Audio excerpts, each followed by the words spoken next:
right, what's up? How is everybody tonight? Oh, look John, at you that. doing all Yeah, right? I'm good. I'm good. Hang on a second. Let me make sure my audio's okay because I heard a little bit of feedback there for a second. You sound good to me. Do I? Okay. Might have just been the initial setup. I do like this little, we're kind of more reduced in size there, is what it looks like. Kind of a Yeah, I little mean, different. I don't know. The StreamYard kind of changed up. Yeah. I've got this one too. Yeah, that's the one I'm used to seeing is the one where it kind of stretches us on the YouTube and stuff. So, yeah. Yeah. Yeah. Okay. I mean, So if it's just us two, we can do it this way. I like it. I like it. But yeah, as we I'll kind have of to add go people, to yeah, I'll have to go to the one that switches up when we start adding people. But gotcha, it's gotcha. Cool, cool. cool, cool. Yeah. So, anything new and crazy going on with you this week? Um, new and crazy, new and crazy. Trying to think, man. There's some just keep busy. I'm busy all the time. Last week I worked overtime and oh my, it wore me out. I think in total last week I put in an extra like 15 hours, I think, in total Hmm. extra on top of my 40. So it was a 55-hour week. I was a dog tired come Man, Sunday, man. I remember my first part-time job. Yeah, yeah. When you get so used to, on average, it's usually 45, right? So I always work Yeah. 45 on average, about 40, anywhere from 44 to like 45, 46 on like just a standard week. And this one, I was like, oh, I'll just pick up an extra day, no big deal.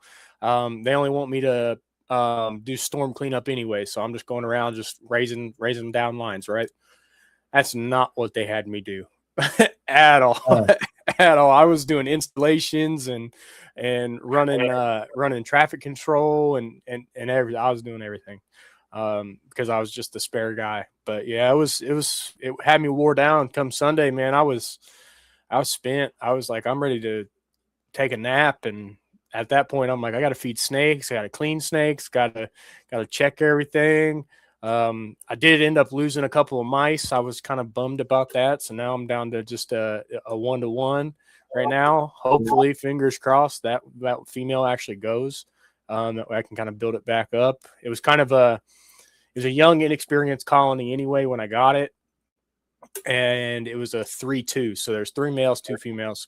I was like, okay, they all raised together. I'll just leave them in, let them do their thing. As they get older, they'll kind of sort out their pecking order, whatever. Didn't think much of it. Ended up losing one of the females. Then I was like, you know what? I'm down to one female. I got 3 males. I was like, I got to downsize. I got to get rid of these males. I was like, got to they're gonna simplify work some. with you death. Yeah, yeah. They'll end up killing her if I'm not careful. Just. So I was like, all right, we'll go down to a 1-to-1 and just rock with that for a while and see how it goes. So I got that. I just had some more ASFs fall down. Rat production, Norwegians are actually doing all right. I'll have those 2 males for you as soon as they, wean out. So that way you can Yeah. And I've roll got a some new couple blood. males growing out. If you want to do swap, That'll work. we can Yeah. do swap. Yeah, that'll work. Yeah. I'm kind of, I think I'm at my limit on my bloodline anyway. So I need to roll in and rotate. So yeah. Yeah, Yep, yeah. that will work for me. Other than that, I hung the banner just before we came on tonight. I did put it up in front of the rack a little bit. Trying to think of anything else going on. Spring break. Yeah. Yeah, kids are on spring break, but Yeah. Well, you had a pickup too this week, didn't you? yeah, yes I did. Yes I did. He's a little tiny little guy, and then I just so happened to kindly relocate a snake to here that'll fit maybe in the breeding project a little bit better. So Yeah. Yeah. mainly for that pied focus, for sure. She's definitely gonna hammer that pied stuff home. Yeah. I Yeah. got to thinking about it the other day, and I'm like, well, I got a blackhead het pied. I was like, if I do it right, I could go blackhead OD pied. Might be something worth checking out. Draw Yeah, out yeah, more of a reddy hue instead of the orange. So we'll see. yeah, and save something back, and then go for super blackhead. Yeah. See, See, thinking about so, it.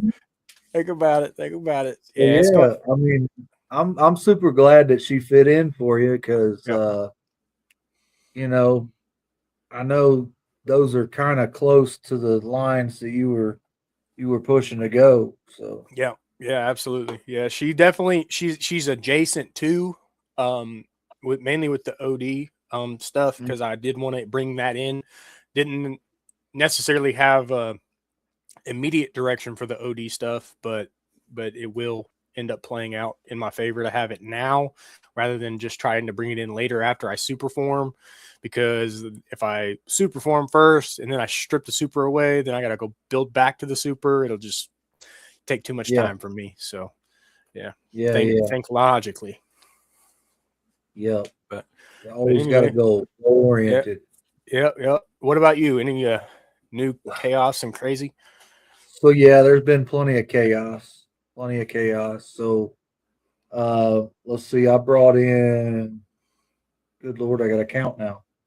One, four, five, six, seven, eight, Mm, 8 new ones yeah. this past week, and I've got. And those are all ball pythons. I've got 2 more ball pythons and 2 African house snakes coming this week. Okay. Okay. And we're gonna get everything set up. Ran up this past Friday to the pet store up in Muncie and picked up some odds and ends that I didn't have that I Hmm. kind of wanted for the house snake because they're a little different. They like to climb around and burrow and go Yeah. through stuff and um, you don't have to keep them as moist as you do ball pythons, but you want to provide them with humid hides and things like that. Uh, Kind of not too far off. Keep it a king snake or corn snake, something like that. You just got to provide them with a place to go. Right. Um, Now their hot spot is considerable amount lower. Right. Keep them Right. about 85 at the low limit. 87, 88 max. You know what I mean? Yeah. Yeah. Now So I didn't. those are not colubrids, correct? No, they are lapids. Lapids. Okay. Okay. Yeah, Yep. yeah. So totally different. They do lay eggs, and you gotta strip them and incubate them if you'd like there as well.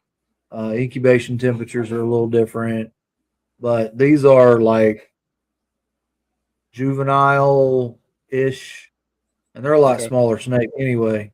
Yeah. But I ordered in 2 enclosures, and I got some stuff, some decor, and some smaller water dishes, and some stuff for them to climb in through and around and on. And I'm gonna figure out. I got an idea what I want to do for substrate. I'm gonna do a little bit more research. But when I first get them in, they'll be on paper towel like everything else, because I Right. got to check Right. them out.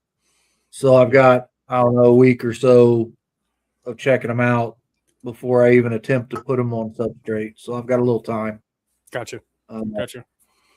and then these I've been told by the breeders that they're coming from, they won't really eat in a barren setup. They have to have things just right, Okay. or they'll struggle to go on food for you.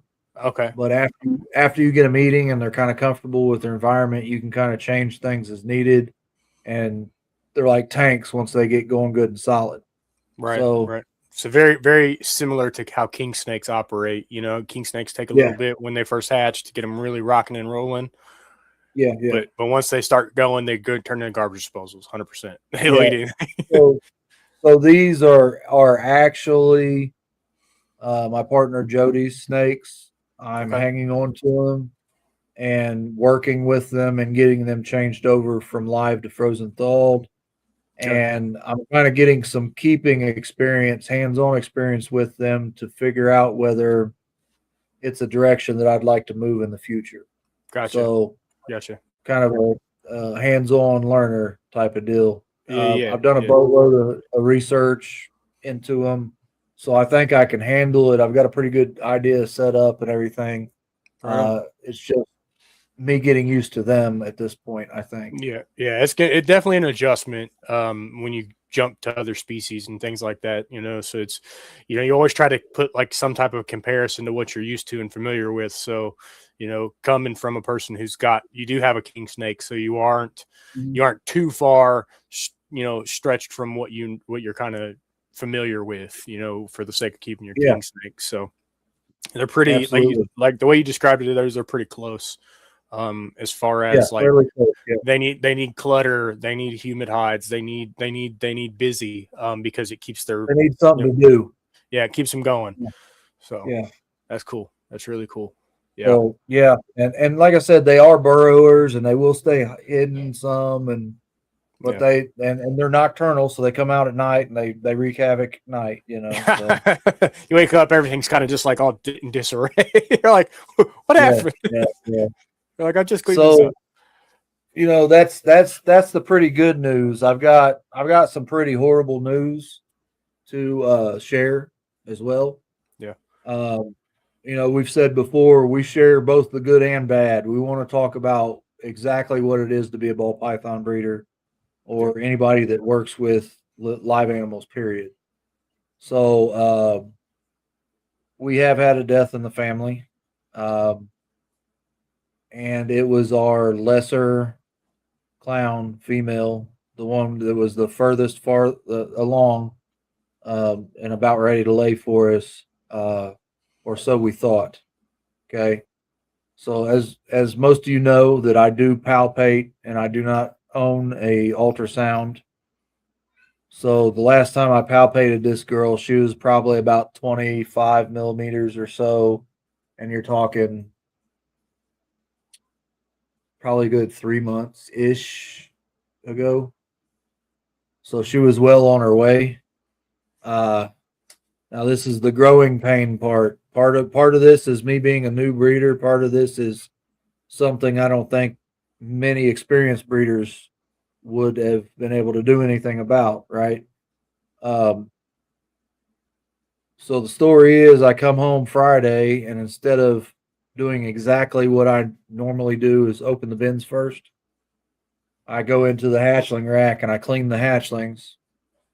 And then we hop in a truck and go up to Muncie, and we was collecting, buying stuff for these house snakes. And when we come home, that's the first thing I do, put the stuff on the table and then go to popping open bins and start looking, right? And of course, she being the most farthest advanced female I have, that's the one I went to first. And she was dead. I mean, but dead, just laying there. Um, and she was still very, very limp. So it was really, really fresh. Um, so immediately it was damage control. I put on gloves. I pulled her box out of the enclosure, set it on the table over here. I cleaned her enclosure, and then I went to checking her out. Um, and to me, it appeared to be organ failure.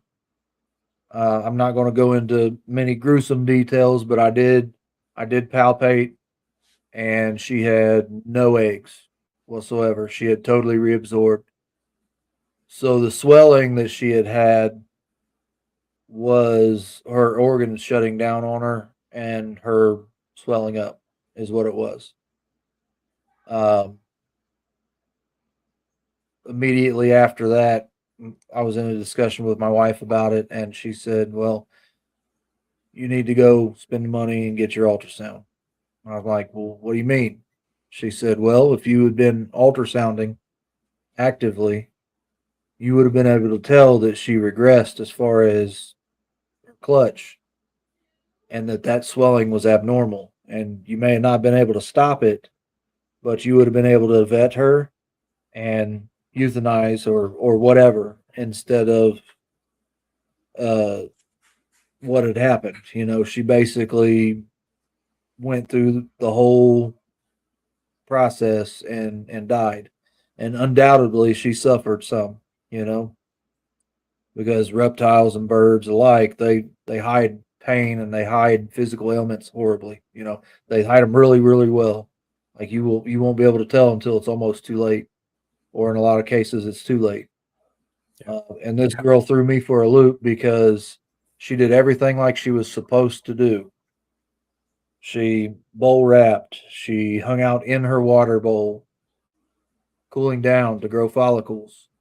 She progressed and swelled up in size slightly, and then she had her shed, which I was saying pre-ovulation shed. Well, she ovulated. She started getting huge, and then she had another shed, and I'm like, all right, this is the pre-lay shed, right? And it wasn't 7 days, 6 days after that shed that she passed away. And then I palpate her, and there's no eggs. Yeah. So, I mean, she went off food like she was supposed to. She was curling up on the heat source like she was supposed to. She was done. She checked all these boxes. You know what I mean? Yeah. And that's one of the tougher parts of being a breeder. It's one of the tougher parts of owning animals and caring about the animals and wanting to do well by them. You know. But I did want to share that because this, and I wasn't going to at first, but I'm like, no. I said in the beginning that we share both the good and the bad because we want you guys to understand and realize what it is to be a ball python breeder. And we want you to know that it's not all sunshine and rainbows. Right. It really is not. Right. You have horrible, horrible things that happen sometimes, and sometimes they're out of your control. Absolutely.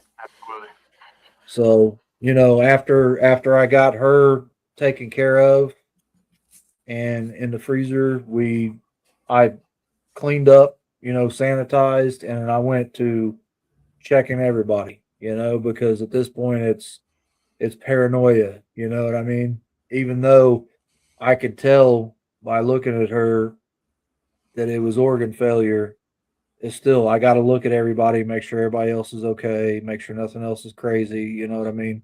Yeah. And we do quarantine very well around here. You know, John, how many months did we have that one what was the pewter spot nose with respiratory infection? We had him for over a year. Better. Yeah, about 8 months to a year of aggressive quarantine, and then I mean, and nobody else even as much as coughed, sniffled, sneezed, wheezed, nothing, because we're on with our quarantine. We swab, we do the RAL swabs, we do all these steps to protect everybody here. You know, all the animals and what we do. I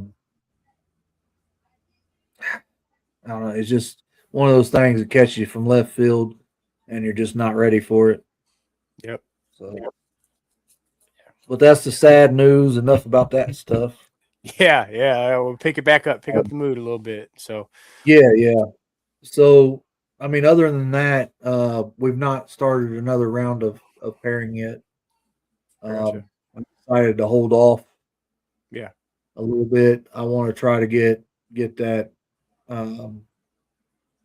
ultrasound in, give everybody an assessment. They've all had plenty of locks by now. If they're going to go, they're going to go. Right. But I still want to put eyes on the inside. You know what I mean? Absolutely. Yeah. We ordered some next level displays also this weekend. So we're definitely moving forward. And then the two females that I said I had coming in, those were kind of to replace the one we lost. It's going to jump one of not the Xanthic project, but it's going to jump one of our other projects a couple years ahead by having those two additional females after quarantine and all that. So, okay, yeah. Yeah, so definitely looking forward, and eyes are still on the prize for sure. Yeah, That's good to hear. Good to hear that you didn't Yeah. get deterred too much from the original goal and the original vision. It's very easy to lose sight of it, especially when you're going through those, those tribulations and trials, and you start to question yourself as somebody who is breeding and who is raising these animals, and you start to like wonder, like, am I doing something wrong? Like, what caused that? Like, is it my fault? You start to Yeah. Yeah. internalize and preach the negativity into yourself to like make worse of the situation, even though it's something that you have knowledge of, but you don't. The expectation wasn't there. You didn't expect any of that to happen. So, with that in mind, you were like, okay, she's doing all the things right. She's showing signs of this. She's been actively breeding. So this is what it seems like to me. And you're not wrong, because majority of people, through the sense of complacency and consistency, would agree with you that everything made sense and she checked out exactly all those boxes, like you said, on the list. She was shedding right, she was eating right, she had went off food, she was bowl wrapping, she was soaking, she was cool side to hot side, she was doing the swelling and everything like that. You hit it on the head with, she's doing everything that most breeders would do. So Yeah. so that's something to take away from it, guys. Don't get complacent. Don't hesitate to raise question with yourself. Like, hang on, let me double check this. You know, let me let me Yeah. let me put myself to the grindstone a little bit. Yes, I have a method that works, and yes, I follow my method and it worked. It's worked 100 times. But about that one time that it didn't, that one time that it didn't, absolutely wrecked your psyche. So knowing that, Yeah. double checking and triple checking and being thorough is never the mistake. Yeah. So, other than moving forward, I'm going to go ahead and bring our guest out because Yeah, yeah, I we've been didn't, standing on the soapbox for a minute. yeah, I didn't intend this intro basically to last so long, and I don't want him to Yeah, get bored by himself. So, let's bring absolutely. Snake Man Pat on. How you doing, brother? What's going on, fellas? How y'all doing? Pretty good, pretty Doing good. great. Yeah, yeah, Yeah, sorry to keep you back here so much, but we were telling stories. Nah, ain't nothing. Ain't nothing wrong with that. You know what I'm saying? I'm sorry about your loss too, bro. You know what I'm saying? Because I Yeah, care a lot about my snakes too. I know that would probably mess me up pretty yeah, bad too. yeah, yeah. It definitely messes with you a little bit, you know. I mean, you got. I mean, she was a beautiful example of lesser clown too. So you had insult on top of injury by that, and then you also have to look that set that project back by uh, at least 3 years. That alone, right? So I mean, aside from all that, you got to deal with the loss too. Because Yeah, this is a snake that I've had for 2 years.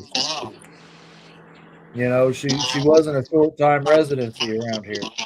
She was here since one of the first snakes that I brought in when I started to collect snakes with the mindset that I was going to be a breeder.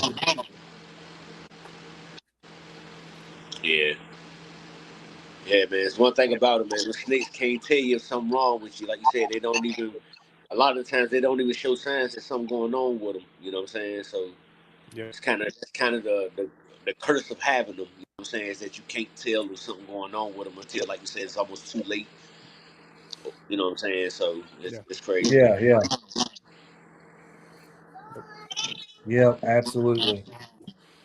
So there's a lot of people in the chat, and myself included, that watch you on at least a bi-weekly basis, right? I catch you every chance that I can on Sundays. Tell us a little bit about yourself here, though. What do you what's behind the scenes on Snake Man Pat? What got you interested in the reptiles, and what gave you the drive to start showing yourself on YouTube and Instagram? Uh, well, most of y'all know. To the ones who don't know, I'm Snake Man Pat. I'm a hobbyist. I have not yet started breeding yet, so I'm big into the hobby. I try to support everybody. You know what I'm saying? So if you follow me, you probably see me in the comments one way, shape, or form. So I try to support everybody. I love the hobby. I love what everybody is doing. Um, what I've been owning sneaks since 2020. September the 20th was when I got my first sneak. Earlier that year, I had started. Just I've always been big on YouTube, so I'm on YouTube all the time, and happened to be scrolling through the feed and seeing the guy holding a ball python in his hand. You know what I'm saying? In the thumbnail, I was like, click on it. You know, I clicked on it, watched the video. Brian Barchett. Seen the way, so every week, you know, I was just watching, and you know, once you get to watching videos, it give you other people that's doing the same thing. Once you get to liking and watching videos, it give you other, you know, people that's doing the same thing. So I started clicking Yeah. on everybody's videos and watching everybody's video. I'm like, damn, I like those snakes, man. I could do that. You know what I'm saying? I think I could do that. But the only snake that was on my mind was a ball python. You know what I'm saying? I was learning about the temperament. Never read a book. YouTube taught me everything I need to know.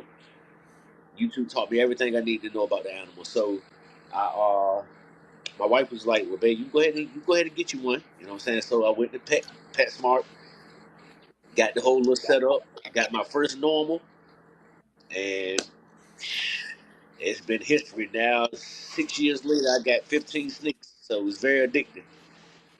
Yep. Yep. Big time addictive for sure. It, you know, you turn from two, I turned from two snakes to almost 100 in a matter of 2 years. Yeah. I scaled and then had to scale way down. I was like, nope, that's too much. Too much, Yeah. but Had to cut. it's hard. It's hard not to. Like every time I have somebody on my show, I want to go get another snake. Every single time, but people start showing off stuff, I'm like, damn, man, I should need. I need to stop doing these shows because I can't help myself. You know what I'm saying? And I listen, just Feeding listen. addiction. Right I here, can't. Satchmo is a pro at spending your money. I promise you that. Hey, He is the worst when it comes to condoning bad behavior. I promise you. you need them around though because when it is time to act up, that's who you need around. You know what I'm saying? Exactly. Yeah, he gets me Act in up. all sorts of trouble. You know, when it comes Yeah, to man. buying Yeah, snakes. yeah. So that's what it basically was for me. And then as far as me starting to do the YouTube thing, um, I learned that you can make money off of it. You know what I'm saying? So I was like, well, I'm always in my phone all the time. At least I could be doing something constructive if I'm gonna be in the phone all the time. You know what I'm saying? So I created my channel, and at first I was just doing videos about anything. You know what I'm saying? So doing the little kid friendly, funny YouTube shorts that I do, that's what got the channel monetized. And then I said, well, I am Snake Man Pat. I need to cater to my snake people and just to YouTube in general. So I just blended the two together. You know what I'm saying? And here we go. That's awesome. That's awesome. Yeah. That's a good deal. Yep. So I know, like, there's some of these people in the chat's heard this 1,000 times, but I'm gonna go ahead and say it. But we kind of started just to learn more. You know, we like getting on here. We like participating in the lives. We like watching them. All the YouTube shows that are out there, and all of them filled with good people. Um, so we just kind of decided to do our own little thing. You know, just get on here and talk and have fun, and that's what it is. And I've learned a lot sitting in this seat. You know, people come on and they'll tell me drop a little diamond of information or whatever. People in the chat and talk about stuff, and you learn stuff.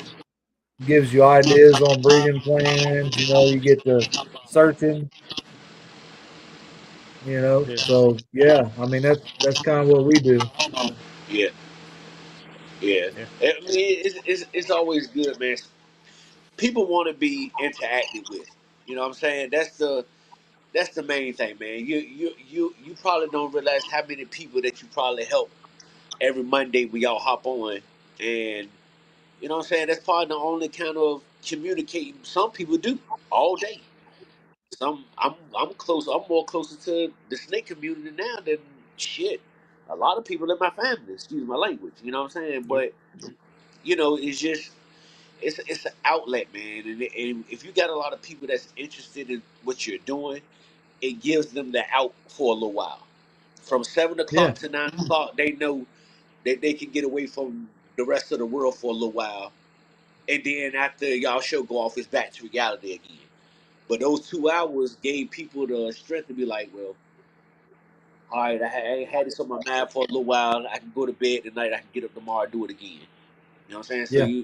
you never know what kind of effect that you're taking on people. So I say that to say, just try to, you know what I'm saying, stay on the up and up. Do your thing, man. Do what make y'all happy, man. Do it the way y'all want to do it. Freestyling, you ain't gotta have everything all organized and the hell with what other people say and think, bro. People they talked about Jesus, so somebody gonna have something to say, Yeah, bro. You know what I'm yeah, saying? You know what I mean? So who gives a damn, really? You know what I'm saying? Just do your thing, man. Be great and shit. Keep it moving. You know what I'm saying? Real. for Absolutely. sure, for sure. Absolutely. Like it a lot. So then let me flip it to this. So you're say you're fairly new. You got 15 snakes. What's your go-to morph like as far as projects? Where you at ball python wise? What are you thinking? Well, I have shouts out to FNA. I got two dinkers. I have a stranger mustard, and I have a AK-47. I'm definitely gonna do some dabbling into that, but I have an ivory that's 100% het trash stripe, and I think that's the route that I'm gonna try to produce my own visual trash stripes. Okay, I can get Okay. behind the stripe complex stuff. All right, all right, all Yeah, right. yeah. Yeah. So that's kind of what. Shouts out to Ash at Wolf Mandy. You know what I'm saying? He came down. He stopped by my house in January, and he was headed to Sear, and I'm here in Virginia. So he stopped by the house, and he told me, he said, "Look, I'm gonna bring you a snake, uh, and I'm gonna bring you a rack system too." So I was like, "Okay, cool." You know what I'm saying? I won't really pressuring it. You know what I'm saying? But he actually called me. Was like, "Bro, I'll be in Virginia in this amount of time." I said, "Okay, cool." He bought me the Ivory head trash stripe and a 5 stack rack system. You know what I'm saying? And to be Gotcha. honest, I have 15 snakes. Out of 15 snakes, I probably paid for 7. All the rest of them were given to me from people. Yeah. Yeah. So Well, the people were community excited to see hate, somebody else hate. excited. Yeah. Yeah. It's an amazing community, man. You know what I'm saying? Yeah, like Yeah. yeah, I think like 8 of my snakes I didn't pay for. People had gave them to me. Yeah. Yeah. Yeah. Yeah. Feed the Like community that feeds you at the end of the day, right? Yeah. You know You what I'm know, saying? 100%. yeah, 100%. yeah, they're up there feeding your soul. You might as well, they feed your obsession. You At the end of the day, the biggest thing Garrett said it best. Just remember to pay it forward. That's why he That's does what it. he does. That's 100%. it. We're here to advance the community that much further. We might have a vision that you might not have picked up or saw, or like, having a ball was in the chat a couple weeks back, and he was just absolutely just making my brain go like explode with just all this knowledge on dark morph stuff that I'm like, this guy gets it. Like he just gets it. Yeah. Yeah. It just makes sense. So to have people that you can like bounce ideas back and forth off of, and be like, hey, get a hold of me in private. We'll talk this and we'll talk that, and I'll help you however I can in any which way I can. Just it speaks volumes on how friendly people are, and from what you hear about some of the people who have been in the trade for a long time, like a real long time, it used to not be that way. It was very kind of hush hush behind the curtain stuff that happened. Nobody talked about nothing. Everybody kind of kept to themselves. So to see that change, to where people are now coming in with that positive mindset, that reinforcing behavior, and just saying, "Hey, if I got it, that means you got it too. So let's get this mission together." So that's Fact. that's amazing. Yeah. Yeah. Yeah. So I think that feedback stuff came back. I'm getting a little It, reverb on my end. yeah. It's kind of I'm hearing some static and stuff myself, especially while he was talking. I could hear Is it like, is it mine that's doing it? You think? well, you're clear now. You're definitely clear now. I don't know if it's how do I sound to you guys? You sound good now. Let me try some stuff. Talk a little bit. Hello? Is it me? It's coming from me? No? Yes? Nope. No. Are we good? Everything good? Everything good? You straight? Y'all hear me okay? I can hear you Yeah. fine. I think it's like when we pick up and initially start talking that everything kind of just Mm. kind of Okay. Yeah, I don't know. something. Yeah, I don't know. I tried muting everybody individually and it was gone and then now it come back. I don't know. Well, you know, we get to talking some good stuff. Some things, you know, they say the devil don't want some people to hear certain things. So, Yeah, Yeah. I go. never That's would work. Never bad would for sure. work. Yeah, you know how it go. So you said you wasn't ready to breed now. Do you have a ballpark timeline on that? Like when do you plan on to actively start? Probably later this year. Okay. Yep. So you got incubator lined up? Yeah. Yep. I got all that stuff again. Ashley, he been so good to me, man. You know what I'm saying? Nigga, he bring incubate all that stuff. So, me just being a hobbyist, I was just seeing snakes and being like, okay, dang, I like that one. Get it. I don't care if it's a male or female. Oh, I like that one. Get it. I don't care if it's a male. Yeah. All my males are ready. Females, none of them are ready. Yeah. He did that one in reverse there for a Yeah, I minute. did it in Yeah. reverse. So Yeah. that's the main thing. But later on in the year, I'm thinking September, October maybe. The girls will be ready. Yep. That's good. That's good. Okay. Yeah. Yeah. Do you do your own rodent breeding or do you buy? I buy. You buy? Yeah. Okay. Okay. I'm Yeah. buying, but I'm in the process of moving now. You know what I'm saying? I'm gonna definitely need the space. And I plan on breed my own rodents and stuff in the future because the more snakes you have, that shit gets high, man. You Yeah. know what I'm saying? Yeah. Yeah. That's how they keep you paying money, man. That's they run you you dish out broke going a to lot the of pet money. shop. Right. Yeah. So I was going to a place called Simply Pets, man, and I could buy like 6 rats, 6 to 8 rats. Bro, I'm paying shit $50 for those rats. Easy. You Yeah. know what I'm saying? Yeah. I went to are y'all familiar with Conley Hertz? No, No. I'm not. Not heard that Yeah, name. well, he's based out here in Virginia, but my homeboy works for him. And my homeboy got about, I think Jeremy got about 300 snakes himself. Mm. So they at the facility where he works at though they breed their rodents. They breed rodents. So um, I went through them. You know what I'm saying? And it sliced my price in half. So now that same price that I was paying for 6, I'm paying probably not even that much for 15 rats if I get that much. So it Yeah. definitely was a big help. So if to anybody who's buying rats, I would tell you try to find you a good breeder to buy from instead of going to these stores because these stores gonna hurt your pockets. They're gonna Yeah. hurt your pockets. Yeah. 100%. Yeah, they're 100%. I talking know. like 150% markup on retail for that stuff. Like, something that costs you $2 to raise to size and in total in supplies and everything, $2 to raise will cost you $12 at a store. So you're spending an insane amount. Yeah. Yeah. I know last year about this time, my Norwegians had a slowdown. So I went because I just barely kind of scrimped through and I didn't have near as many snakes as I do now.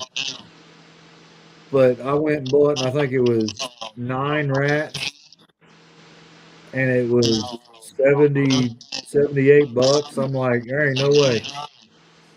For 9 rats, you pay $78. 9 rats. Yeah. Shit. So I was like, there ain't no way. I told John, I come back and I said, John, I'm gonna get so big in my rat production, I'm gonna put that pet store out of the feeder business Yeah. Yeah. because And they bust some heads. hard and heavy. And they're buying off of someone and getting wholesale price on like bulk rats. So they're paying what we would pay, like somebody would pay us. So like say I'm in a surplus or whatever, somebody paid $2 for a large rat. That's how much they're paying these people to buy the rats from them.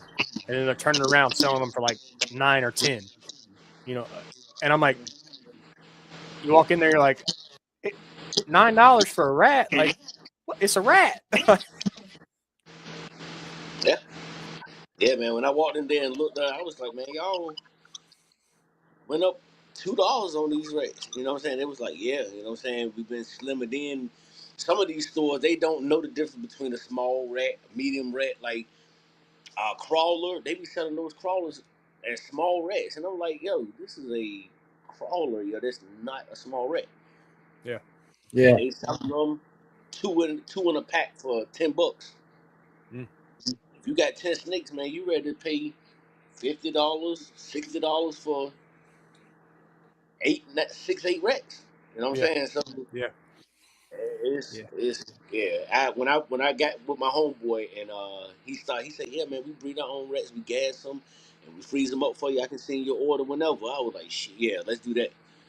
Let's do that. Yeah. Yeah. It Yeah. makes it way, way easier when you do it yourself. You know, if you Yeah. can do I it in think house, do it in house. Man, I I got do have 60 a funny cents. story though. I do have a funny story though. To be honest, I'm getting better now. But I've all love snakes. I hate everything about a rat, yo. Scared of them. Put me in a room with a Burmese python, you'll probably see me in there playing with it.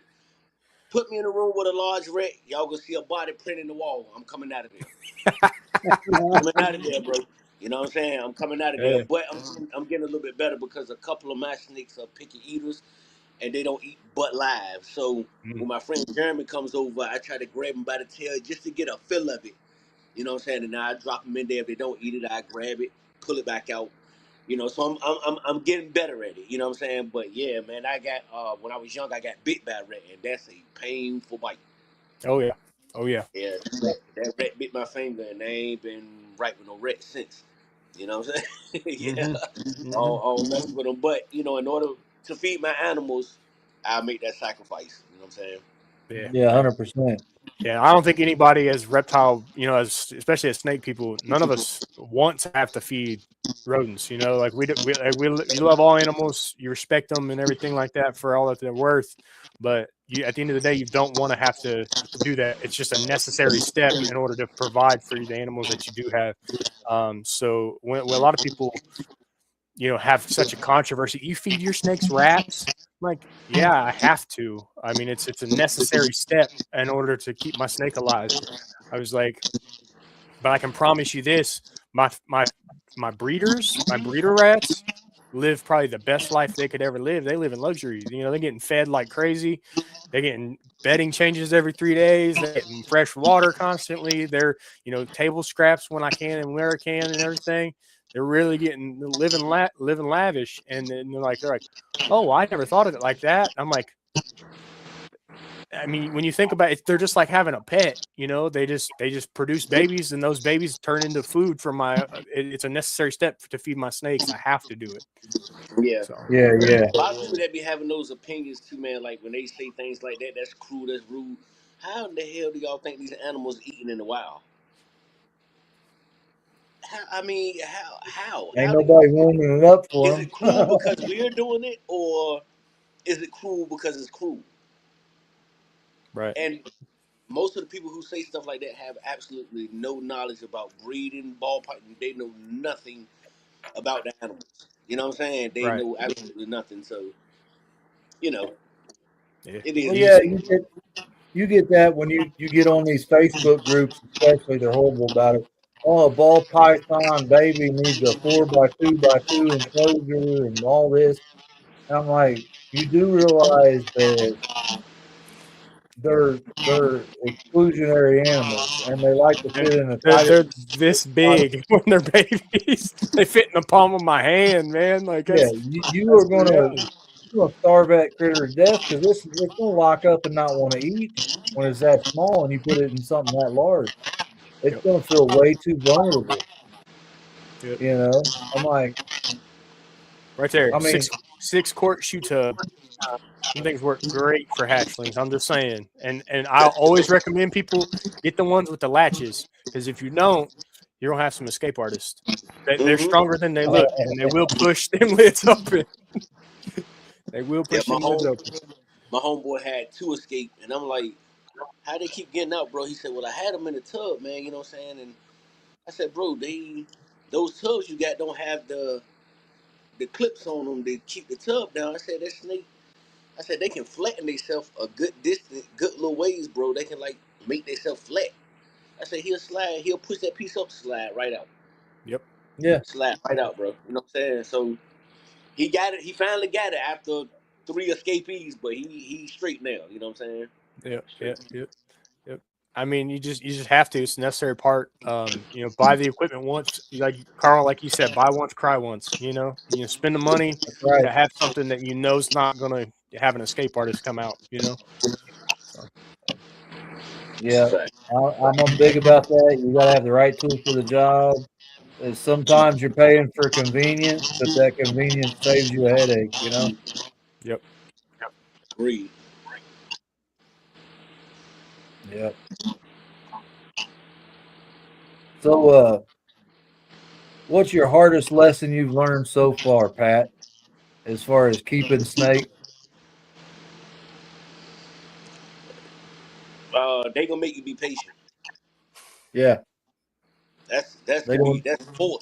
That's forced. You can do what the hell you want to, but that snake ain't gonna do nothing until it's ready. Hmm. Yep. Eat, breathe, shed. Whenever it get ready to do it, it's gonna do it. So it's their time. If that's something that's really out of you, keep it, but it's out of your control. Only thing is in your control is keeping fresh water, keeping it clean. Check on the snake to make sure everything is okay with it. But breeding, is up to them, and you have absolutely no control.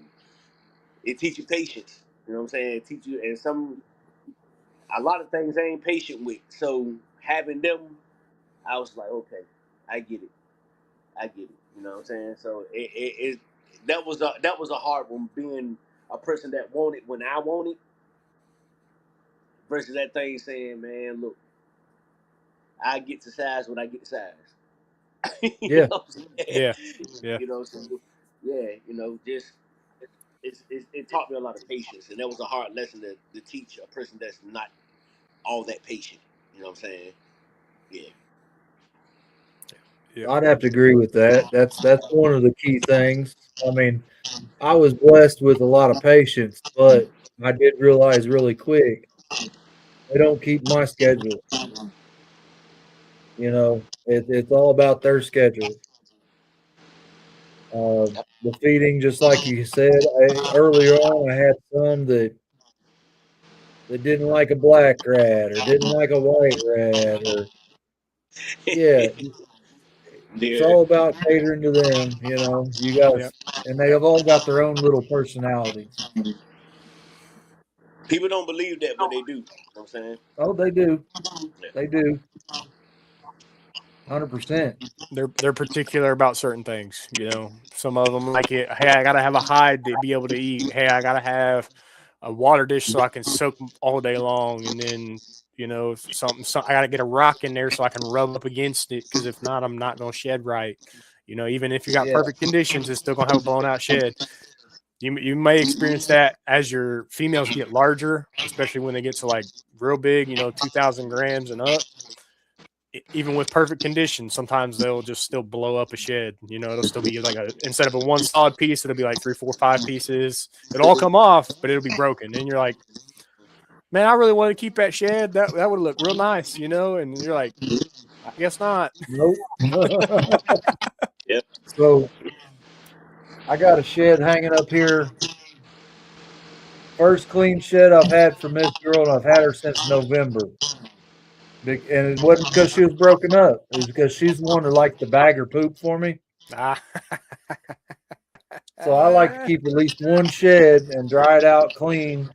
That way, in case I need to shed test later, I could just cut a piece off and, you know. But it took me, like I said, since November to get her to shed without shitting in the thing. Mm. Mhm. At least she's So, clean. I don't want it in my hide with me, so I'm gonna put it in the shed. You know what I'm yeah, saying? yeah, At least she's not doing it in the water dish either. I got some. yeah. They'll go up I got because something like that. yeah, with the cup holders especially, they'll go up over the top and then they'll like drag themselves right across to try to push it down, and then it'll just drop right in the water dish. And you're like, you open it and it just smells like that water just turns it up like crazy, and you're like, oh man, like are you kidding me? The ones that use the bathroom and then want to slide through it after they use the bathroom, I was like, And it's dude, always the lighter colored snakes too. Always. They can't be clean. They don't like it. on the side of their head, down the side of them. I'm like, dude, what's the Yeah, point? What are you doing, bro? You know what I'm saying? But yeah, name of the Or the game. ones that paint you a mural on the side of the tub.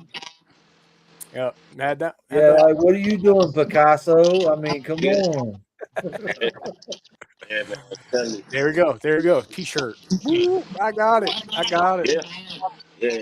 You got some of them that's kind of neat. They just do it in a certain little area and kind of, but you got some that don't give a damn where they do it at. In the hat with them, and I stay in the hat with it. Won't come out of the nothing. You know what I'm saying? Like I Yeah. have one, I can tell when he used the bathroom in the hat because he'll come out, wrap around the water bowl, and that's where he'll chill at. I'm like, yeah, you don't use the bathroom inside your hat. Lift the hat up. Sure enough, it's pooping there with him because it never fails. He use it in the hat. Yeah, He come out, wrap around his bowl, and he'll stay there until I clean it out. yeah. I got a couple adult that were rescues that are now pets, and Mm-hmm. they're in here 4x2x2. And one of them in particular, he'll poop in his hide every time, but when he poops, he'll come out and he'll sit on top of the hide. Like that's how I know. I'm like, all right, I got to clean you. Yeah, Yeah. Yeah. yeah. I think the worst ones are the ones that do it right in the corner. It's almost like they back it up into that corner and they just said, okay, I'm going to Smash it shoot in this there. in there and I'm going to smash it as tight as I Mm-hmm. can in that corner. And Yeah. you're just sitting there with the scraper, like digging and digging and digging. And you're like, Yeah, really? like really, I put silicone caulk in that corner. You don't need to do that. Yeah. Yeah. They just, So just I just had a light bulb here because I saw Mitzi over here smiling. I But ain't go Mitch, through the comments yet to see who's been in here. So oh, yeah. Yeah. We definitely got to do that. yeah, so first comment was Will. He actually hopped on my TikTok live earlier. Okay. I went live while I was cleaning these snakes back here earlier today on TikTok. He was in there showing some support. shouts out to We Will. got old faithful G Paul. He's T-Paul. everywhere. He's the man. He's the man. He is everywhere all at once. 100%. He's all the time in every chat you go to. Yeah, that's my boy Uh, right there, T-Paul. we got my man Prophecy. He doesn't show up in here hardly at all, but I'm glad to see him. Prophecy was good. Yeah, he's a good dude. Karina, G Paul's Yep. wife. The Mrs. Glad to G. see wife. Paul. you. Yeah. Yeah, she was Yeah, just on my live yesterday. yeah. I see her in there a bunch. There's me double dipping. Mm-hmm. John double dipping. John with the H. Yeah, yeah. Mr. There we go. Morse, Hey, you didn't my call me no man. H that time. I appreciate it, Mission. Usually he'll say, "What's up, Carl?" No H, Garrett, and everyone else. So my man Christopher Walker, he's big about support. He's here Yeah, cool. all He the actually time. he shared everything out to Facebook as Yeah, well. he So I did. did He get Yeah, did. his. Yeah, absolutely. Instagram too. That's how I ended up finding. I checked my messages. I was like, okay, they put me in a post joint. You know what I'm saying? I said, let me add it to my story as well. So, you know. Yep. Yeah. So Christopher Walker here, he'll tell you a story about how tame my rats are if you ask him. Yeah, We I had got them up. I my had them on man my show. We went Batman, live together before. Gotham City. That's Yeah. good. Let's see. My man Val, what's up, brother? What's going on, Val? And we got Mitzi. You gotta rep the shirt, Carl. You gotta rep the shirt, Carl. I'm gonna blow it up Quality. all day. All you can eat, only $6.99.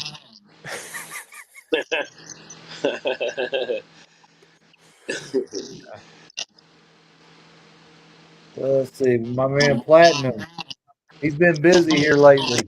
He's my brother from another mother, and he's got some awesome NR Mandarin stuff. If you haven't checked him out, Pat, you need to check him out. Yeah, man. I might even a couple of these people. I'm gonna definitely reach out to you two guys, man. We'll have to set something up, man, so y'all can go live with me one day. You know what I'm saying? For sure. Yeah. We'll Show off definitely some of do y'all it, man. stuff. Well, Definitely actually, do it. We'll show up for when some I hop snake and off, I'll tail. probably DM you guys for real. That works. Okay. Yeah. We got the big homie Sean in house. Sean. Yep. My man Michael, Third Coast Exotics. He's got everything. Yeah, he does. He does. Everything. He's also great at making funny comments about filters on posts. I'm just saying. He is. He Yeah. is. I was literally sitting right here, and like during the day, the sun just absolutely just blasts in through the windows, right? And I have a red curtain, so the red curtain was like casting this like red glow over my face. And he was like, "Filter holding on strong." And like in the video, I was dying. I was like, "No filter, man." I was like, "Really? There was no filter on that." I was like, "It's just the light just trying to just drown me out 100%." Yeah. He said that. I had to go back and rewatch it. I'm like, oh my God. It looks like he's got that rosy face. Yeah, like I got red cheeks and stuff, and I'm like, not at all, because I went back and watched it again, and I'm like, did I accidentally put a filter on this? Like, I didn't think I put any filter on this thing. But yeah, it was My wild. man Bosa. Yeah, both. He's in and out a lot, man. Bosa's a good dude. Bosa is. Yeah. Yeah, that's my boy. I talked to Bosa. I got Bosa number. I talk to Bosa every now and again. Hit him up, check on him, say how you doing. Bosa's a good guy. Actually, my logo, my Snake Man Pat logo, the newer one, he did it. I sent him a Awesome. picture and he put it together for me. Yep. That's Awesome. Yep. Awesome. We got Brave. He's in and out a lot. Yeah, I do like his new logo. It looks pretty cool. Yeah, it does. That is bad. We got RO 5.0. Yo, He's been I gotta popping get, up in I'm and ready to out. get Ro. I'm ready to get Ro on the me and Ro ready to go live soon. Yeah. Yeah, he came on one evening with me when John was working over, Yep. and he chatted up with us when we were still on just Instagram. I'd like to have him on again, though. Maybe talk some more. But Chondros, he's man. a Gotta good talk dude. Chondros. I love it. Yeah. Yeah, TTPs, Yeah, man. yes yeah. sir. Yep. Ro good people. So That's my here's my boy. partner Jody. That's we was talking about them house snakes earlier. Yeah. Listen, Jody. I will eventually have those mice for him. I promise. I might have to just go and pick up another colony because, of course, things don't work right in the void house. So My man Dickie Foster, he's in and out a lot. Yes sir. He's in just about every live I've ever been into. He's popped in. yep, Yeah, yep. Dickie, he hop on shit. He hop on all of my lives too, whether I'm talking Yeah, about snake yeah, or just BS, and you know what I'm saying. He always pop in yeah, the show. yeah, yeah. He actually was one of the 1,000 follower giveaway winners when I hit 1,000 followers on IG. So Yeah. So I think Val wants you to share the link to him too to watch their stuff and hop in. Okay. yeah, Okay, but I Yeah. got you. So he's got some impressive snakes too. You want to do some snake and tail? He's a guy to have on too. yeah, yeah. Shoot, Val, hit me up, Val.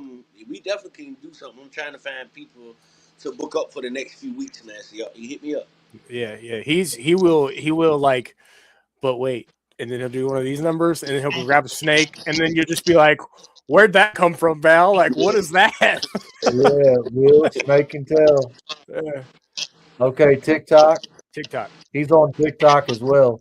Yeah. A lot. He's a TikTok guru now. Yeah, yeah. I will say, guys, all you got to do is just go through and you like a bunch of stuff from all these other people. You hop in the lives, chat it up, throw some comments in there, send some likes out, follow people and everything like that, and you'll grow a following. What seems like overnight, almost on In a there. heartbeat. It's fascinating. It really is. Yeah, I'm getting pretty close to the 900 mark myself.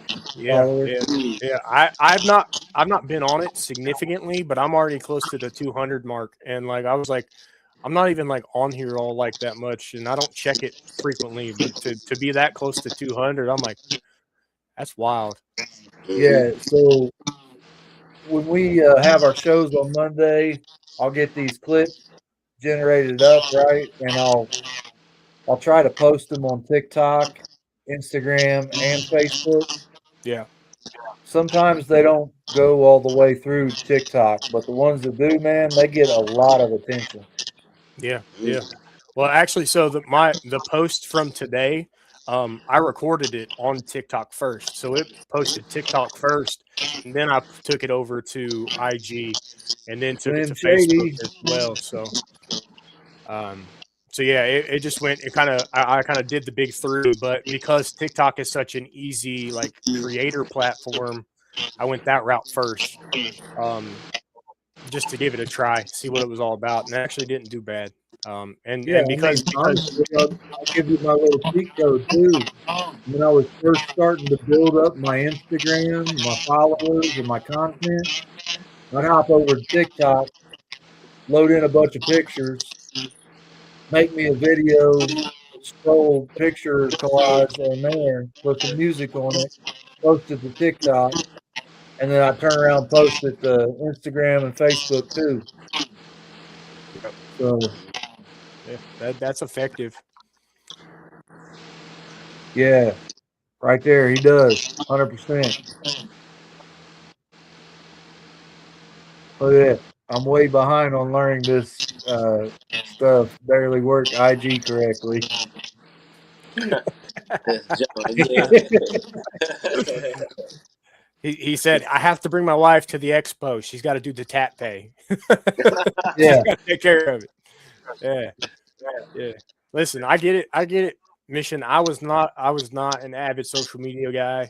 I was against it. I yeah, was like, no, I don't want no part. I'm gonna stick to me. I'm gonna be in the background. I'm gonna just do my thing and then interact with people as they come my way, right? I realized faster than in a hurry, the world is like centered, like especially the reptile world is centered around social interaction across media platforms. You have to be here in order to interact with these people.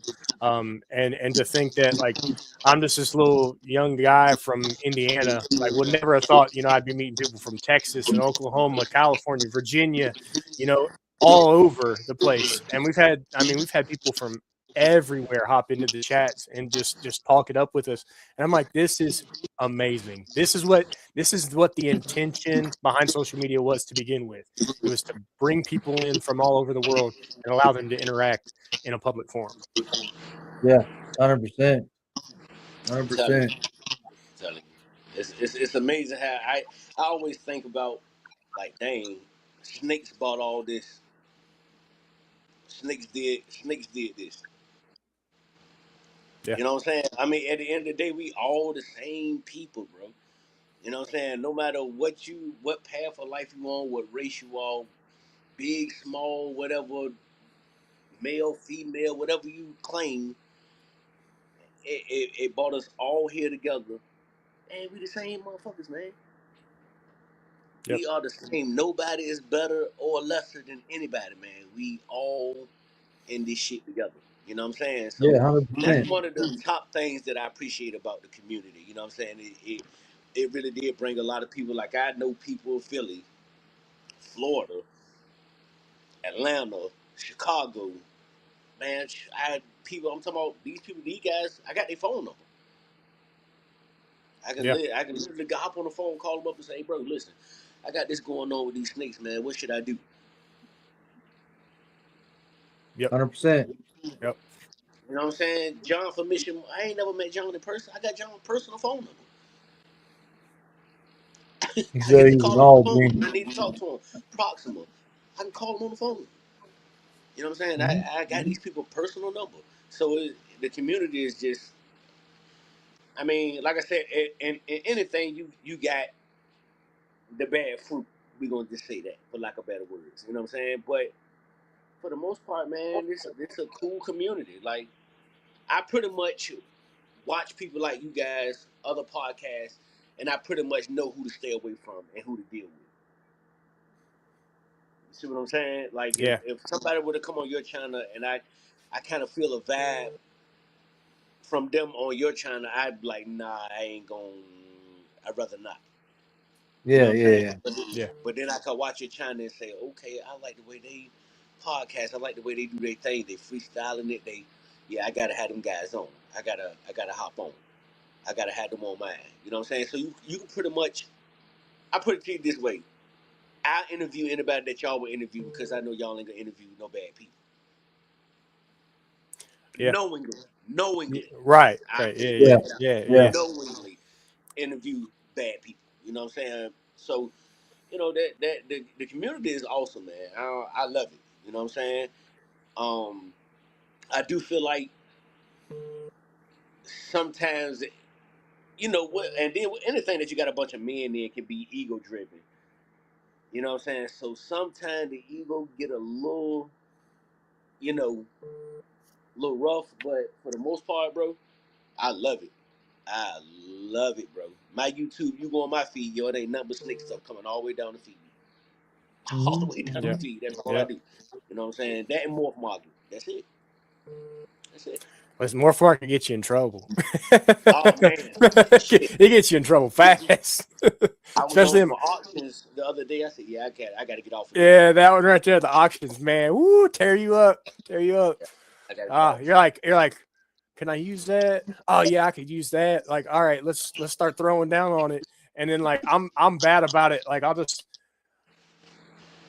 if anybody who's active in the auctions and everything like that, everybody's like, oh, let's get into a bid war back and forth, right? I'm like, I'm not playing that game. I'm gonna set a max bid that I'm comfortable paying with, and I'm just gonna put it away. I'm just gonna walk away from it for a minute, and then whatever happens, right? So I've lost more than I've won, and the ones I have won, I'm like, all right, cool, like Mm-hmm. works for me, like Yeah. Well, so Saturday, or no, it was Sunday. I set out with malintent. I was gonna mess somebody up on an auction because I was looking for a specific snake, and just so happened I was cruising. I sat down in the middle of cleaning snakes and made me some lunch and was just kind of perusing through the auctions like I do, just pass the time. And I saw this snake and I'll be like, huh, I've been looking for one of them. Huh, $45 and $65 shipping. Okay, I'll put a bid on that. Right. And I got thinking about it. I was like, man, I just lost a snake. So that means I gotta do something to fill the void, right? Like I gotta either strengthen that project or push another project forward. What am I gonna do? I'm gonna push another project forward, right? So I got outbid an hour later. I'm like, all right, now we working. I put in my max bid, what I thought I was comfortable, and I was a little bit reserved for that, right? So I put it with a little leadway. So I set that up and went bam, bam, bam, bam, bam. They waited till about 25 minutes left of the auction to beat my highest bid. mm, Pulled that sucker open. I'm like, yeah, yeah, I'm going to do it. I said, I'm about to mess some people up here. So I sat there and boom, they outbid me. Boom, they outbid me. Boom, they outbid me. Boom, I run that sucker up. Uh, now I still got a hell of a deal on the snake yeah, because that other guy realized I wasn't playing. right, right, Uh, so the catch 22, I was bidding on one snake. I messaged the fella after I won the auction. I'm like, yeah, here's my shipping details. Get with me because it was kind of late, 9:30 at this point, my time. I was like, get with me, we'll work out shipping. He's like, hey, congratulations, man. You got a pretty good deal. He said, I'm already running this other auction on a snake just like it, another female. He said, if you want it, I'll give it to you for such and such price, shipped, both of them. I'm like, send me the details. Let me know more. shoot me a picture or two of this snake, you know? So he sent me the pictures. I'm like, all right, I actually like that expression a little bit more than the other one. And it's like they're both 2021, unrelated females. The first one was about 1750. The other one's knocking right on her back door. Mm. All right, perfect. Let's run it. I'll take them. So that's why I got 2 snakes coming in Wednesday. Yeah, yeah. It's all about how you talk to people, right? It's all about how you talk to them. Yeah. Yeah, yeah. But I knew. I mean, going into it, I knew I was like, I'm about to fuck some people up. I'm taking this snake. Mm-hmm. Mm-hmm. Yeah, you're sitting there like, oh, 3 minutes. 3 minutes again. Let's reset that. Let's reset that. Yeah, Yeah. yeah. Yeah. No, I had it all the way. So I think it was 11 minutes left of the auction, and that's when the other guy called it quits. Mm. You know, I bid, set my phone down. I'd hear the notification go off, come back. Oh, I got outbid. Bid, set the phone down. You know, same thing, back and forth. Finally, about the 11-minute mark, I put my final bid, and I'm like, 11 minutes. I'll take a break and watch it. So I was just sitting here watching it, refreshing every now and again, waiting for him to come back, and he just vaporized, you know. So Yeah. Jumped onto the next deal, probably more than likely. I mean, because when you can pick something up 60% of retail, like Mission said, 50 to 60% of retail, that's pretty good. I mean, that's yeah, I mean, I think this is more like 35 or 40% for both snakes. even better. I won the first one, and then he offered me the second one on top of it at less than what I would have paid for the first one, Yeah, yeah. and said that price is shit. So So I mean, yeah, you're coming out in the green on that. Yeah, that's yeah, that's what I yeah, call that's what I call meant for you. Yeah, yeah, yeah. Yeah. Too yeah, too good a deal to say, nah, not today. and I'm not real big on auctions. Like I don't. I look at them. I check out snakes. I try to see what they go for on auction just to kind of fill stuff out. But uh,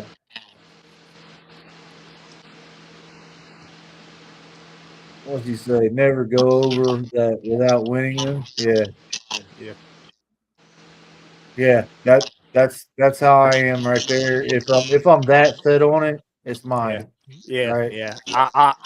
At that point, it doesn't matter what you pay. You know, No, there's never a not for sale. There's always a price. absolutely. That's why they bring them. That's why they put them on there.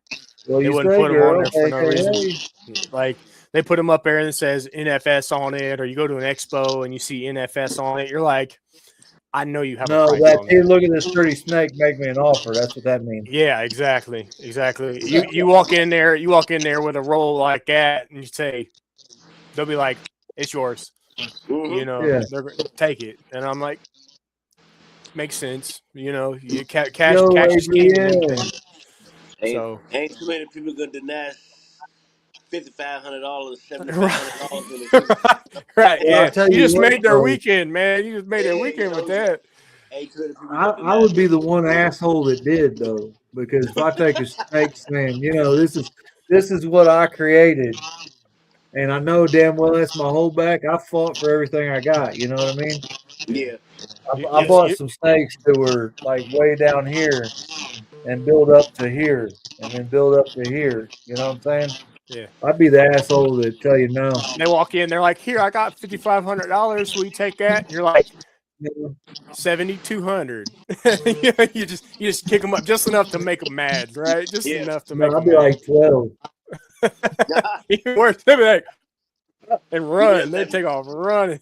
Yeah, give me 11 Yeah, 5. because I ain't in this for the money though, for real. Uh, Like this is what I want to do into retirement. Yeah, it'd be nice if it starts paying for itself, but I'm not gonna make millions and retire over it. You know what I mean? It's not going to be enough for me to quit my day job. Right. I still got about, 14, 15 years left in that hellhole. I don't even Listen, want to talk about it. I God got spare me more to than see. that, Carl. Let's just be real. I just hope I ain't got to be Yeah, turning but wrenches for you a that young long. buck too, though. Yeah, Yeah.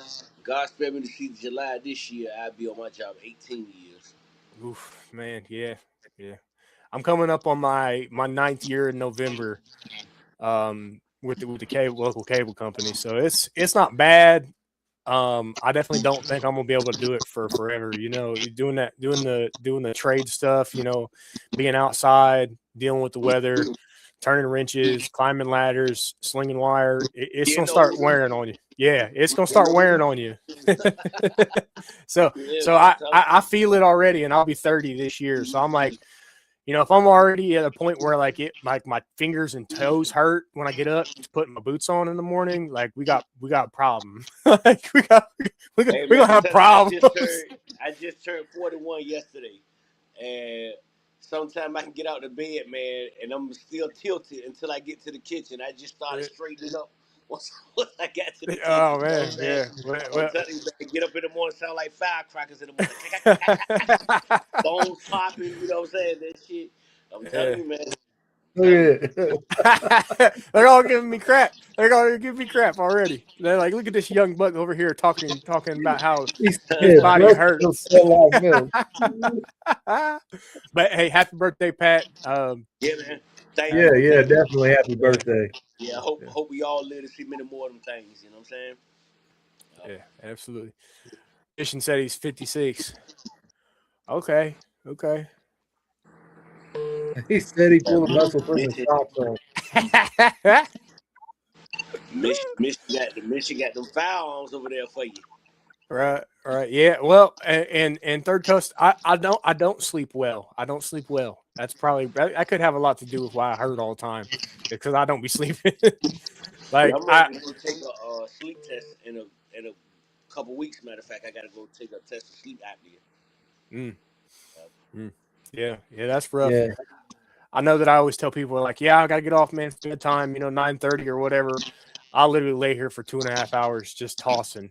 A lot of times, just not able to get down, just restless. I'm telling you, bro. But yeah.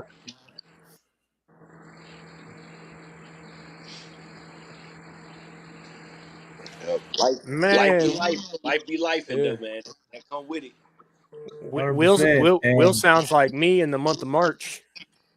I'm just saying. yeah, He's got his son's birthday coming up. His daughter's right after his, and then his other daughter. I'm like, that sounds like me. I got my dad, my best friend's kids. I got a nephew born in March. I got 3 of my own kids born in March, and my grandpa in March. So like, I'm broke that whole month. Like I ain't got no money. he God, said no snake money. No snake money. No snake money. Hopefully That's we'll why. have some. That's why in March John don't even talk to me except for Mondays. Yeah, He because said, "I know he's going to offer me a snake." well, you already did. You already did. I got flipped the list, and he said, "What do you want?" And I'm like, "Well, if I had to pick, it'd be that one, but it's gonna have to wait. I'm gonna have to like let me plan this one out. yeah. So yeah, that'll be the last edition for probably a little while, probably until Daytona. Honestly, I think that'll put me right where I want to be at, like quantity wise, before I go into Daytona in August. So Okay. How yeah. many snakes do you currently have right now? Um,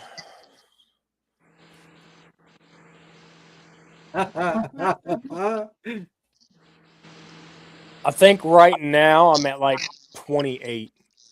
So I'll 28. put yeah. I told myself somewhere in like the 25 to 30 range is comfortable. Like I can do that by myself, no help. Now, when I was up closer to that 100 mark, I had a partner. I don't have that partner anymore.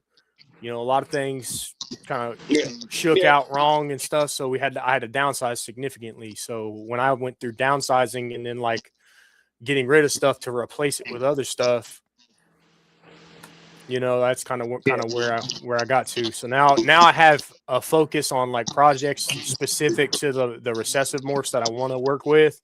And then I have layered codoms kind of spread out all over, male, female, both directions. And then there's only a couple, like a handful of other codoms that I would like to kind of bring in as time progresses after I already super the forms that I got. So it's kind of where I'm at.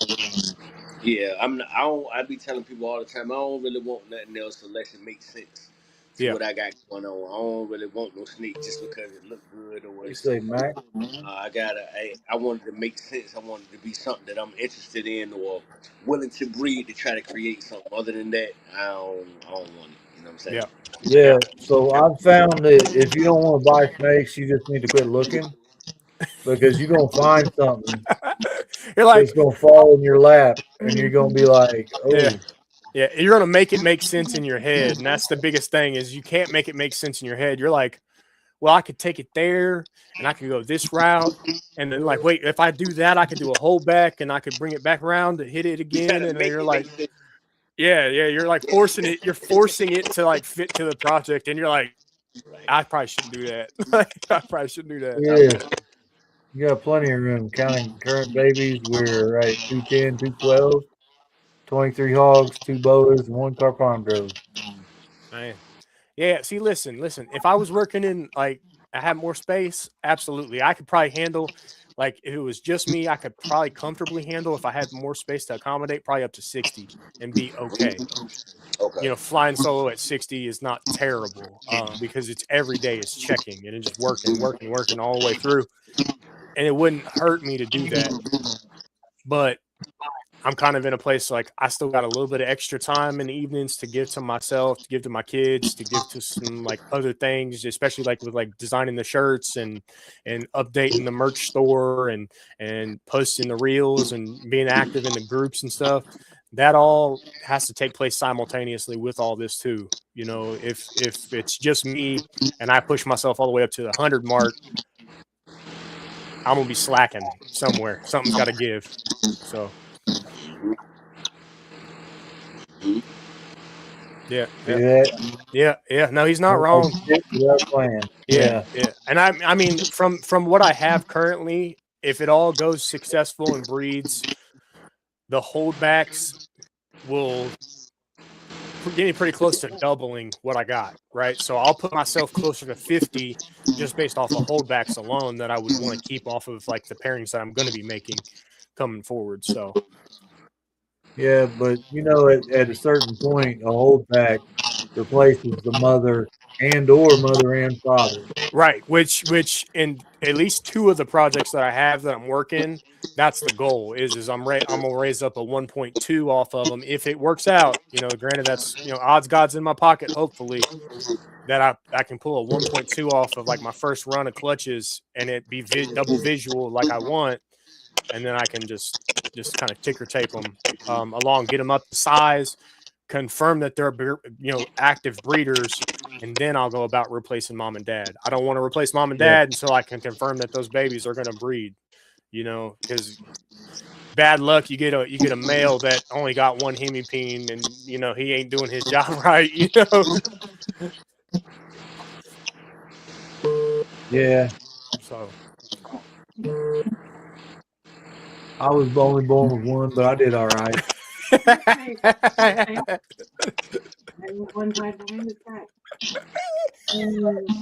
Hey man, you crazy as hell, bro. You need a shirt that says "Warning: May tell you that snakes have 2 hemipenes." Yeah. Yeah. I saw one of those memes one time. Abby just said it. The shirt needs to say, "No arms, 2 dicks." Now what?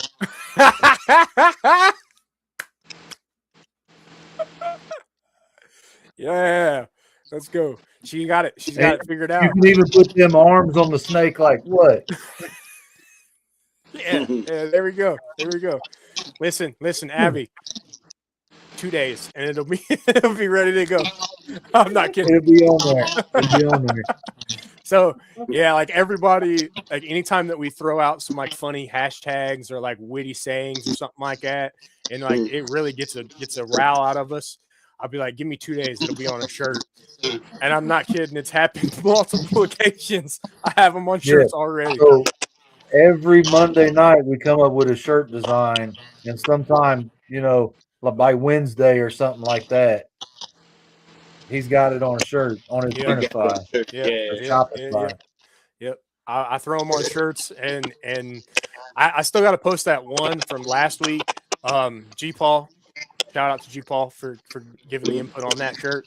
It is done. It is ready to go onto the store. I obviously got my computer in front of me tonight, so I'll be able to kind of like mess around with it a little bit and get it on the storefront and everything. But as we kind of work through, I'm pretty much just pulling from Mondays, man. Anything that's funny, anything that comes about, I'll throw it on a shirt and say, all right, here we go. Yeah. Yeah, I appreciate y'all guys for having me too, man. You know what I'm saying? Yeah. Yeah, I appreciate you guys. Well, Yeah, it's always absolutely. good to cut up, especially with a new face, Mhm. and it always brings a new perspective to how we look at things. You know what I mean? Oh, And I'm 100% about education. Yeah, I would yeah, like to be one of those persons or people that if you have an issue, you call and be like, "Hey, I got this, and this. What do I do? Or what's your take on that?" And if I ain't got the answer, I'll be straight up with you. I don't know. I'm gonna call this guy though because I know he knows, or this girl because I know Mhm. they know. Mhm. But we gonna get you where you need to be, and yep, Yeah, and man. then that's what we're here for. Community. That's exactly what I was just ready to say, man. It's nothing like running across people that will help you without any motive. We don't know each other other than the internet. You see what I'm saying? Other than this very moment, Instagram, YouTube. It's good to run across people who will offer a helping hand without you even asking. Yeah, You know what I'm saying? That's if you see somebody down, pick them up. You know what I'm saying? If somebody in need, open your heart, man. Open your hand, give them. You know what I'm saying? Don't be stupid, but at the same time, man, it's about everybody coming up. I always say in the end of my lives, we can't be golden until we all shine. That's what yep, that's what makes us golden when we all are shining. I can have my own shine. Y'all can have y'all own shine. We just lights. But once we come together, it become that it's brighter. The more and more lights mend together, the brighter the light get. yeah. That's when we That's become golden, man. So, it's always good to know. Just like you said, it's gonna be a time where I do call you and say, "Hey, bro, listen, I got this and this, man. What should I breed it with? What should I? You know what I'm saying? I'm gonna make everybody mentors because I feel like a different perspective from everywhere is about the best thing you can do. it makes you more well-rounded, right? Well, right. That's it. You Yep. get this perspective, this perspective, this perspective, and this perspective, and you put them all together, and you yep. come up with your own, right? And that's what it's about, man. At the end of the day, we family, and that's how it's supposed to be. You know what I'm saying? We a family, man. We better together. You know what I'm saying? We better together. You know what I'm saying? So Hundred yeah, man. percent. Yeah. Well, where'd he go, my man? I'll pull him up. I'm gonna plagiarize right here in just a second since I find him. This guy right here. This guy right here, third coast. His big thing is apes strong together. Yeah, man. I gave two away today. Yeah, telling you. Just So, and he say it all the time. You hear him, he'll say apes strong together because all of us people, you get together and you work together towards one direction. You help each other out. You are ultimately stronger for doing so. So, yeah. Yeah, absolutely. All the small things is what make the big things hold. Yep, yep, yep, You, yep. you open up a clock. You open up a clock. Each little piece in there is in there for a reason. Without each little piece, that clock can't tick. You know what I'm saying? It's the little things that all of us in this huge world, not downplaying us. because we will make the world go round, but we are small things in this world. All of us together is what's making this thing go. You know what I'm saying? Yep. So I always tell people, man, we better together. You know what I'm saying? But everybody don't see it that way. So, you know. Yeah. But yeah. Yeah, that is. I will give credit to the reptile community for that. You know, the snake community especially. We all grasp that fact, or majority of us. I won't say all of us, but majority of us grasp at that fact that, you know, hey, if I'm here and they're here, why would we not? You know, we're here. Keyword, why not? You know, because we can, like you said, we can be golden together, we can shine together, we can do it all together and be just as successful as if we were doing it by ourselves. But honestly, it's going to be better doing it together than you ever thought about doing it by yourself. You know, you got somebody that's got your back, that's picking you up, that's going to help you out. You know, say you lose, like big heat rush hits the house, right? You lose all your rodents or whatever. You know, like you forget to change a forget to change a fuse or something like that in your house, and you trip a breaker, and then like your heat's gone and you lose all your heat panels and stuff like that. You know, you got somebody that's got your back that you can call and be like, hey man, do you got some extra heat tape that you can help me out with for the time being so I can get through, just to make it work until I need to go get this replaced, you know? Mm-hmm. So I mean, it just having that community and having that reinforcement, you know, it's going to get you further faster.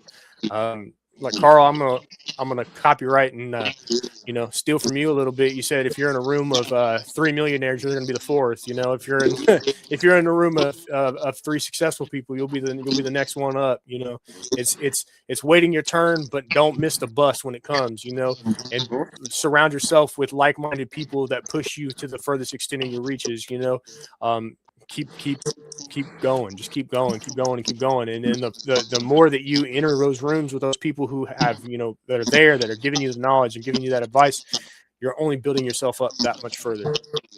Mm-hmm. That's a fact. But I agree wholeheartedly. 110%. 110%. So I'll say that to say this too. The other part that John didn't plagiarize, right, was if you surround yourself with three drug dealers, you're gonna be the fourth.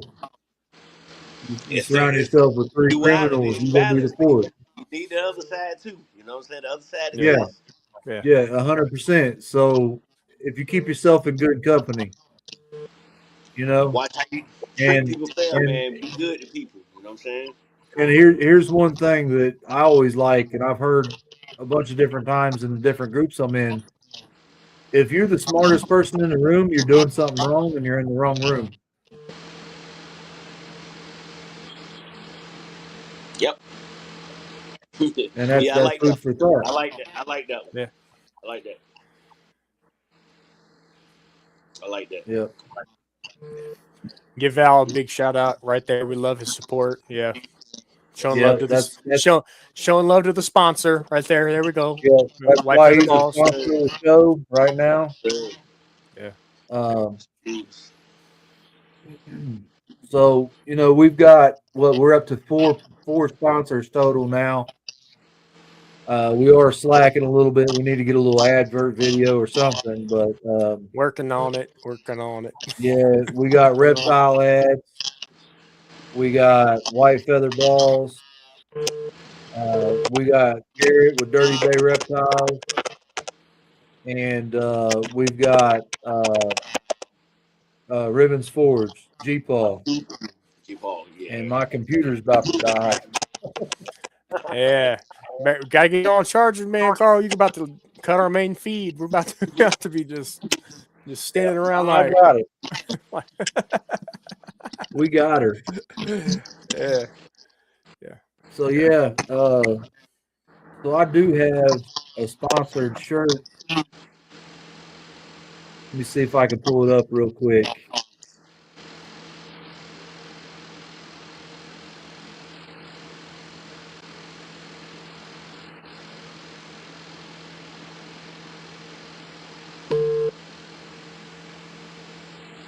Yeah. No, that's not it.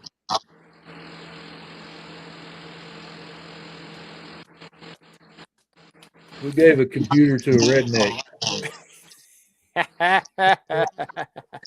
Damn. Man, he said, one moment, I don't know what I'm doing. I got to click on the right stuff.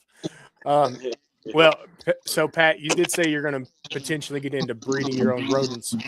What rodents are you thinking? You going Norwegian? You going ASFs? Like, do you have restrictions where you're at or anything like that? I'm in Virginia. I don't know if I have restrictions down here. I haven't looked into it. But majority, I fed my snakes at ASLs one time.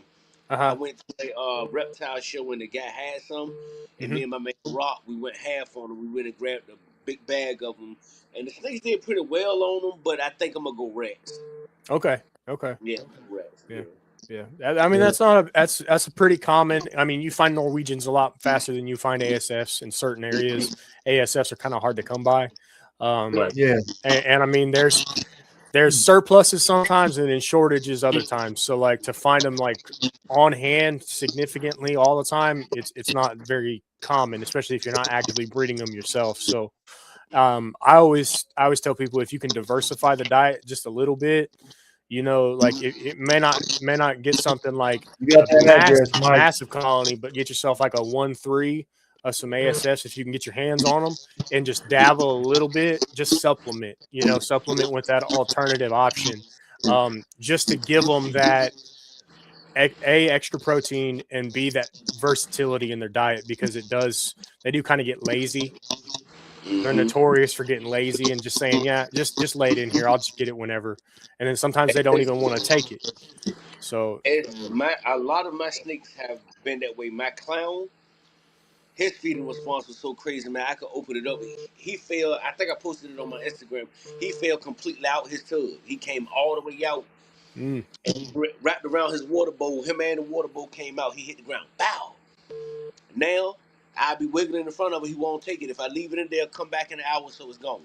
yeah, The strange girl, same thing. Leave it in there, it's gone. You know what I'm saying? My normal, leave it, gone. Pad girl, leave it, gone.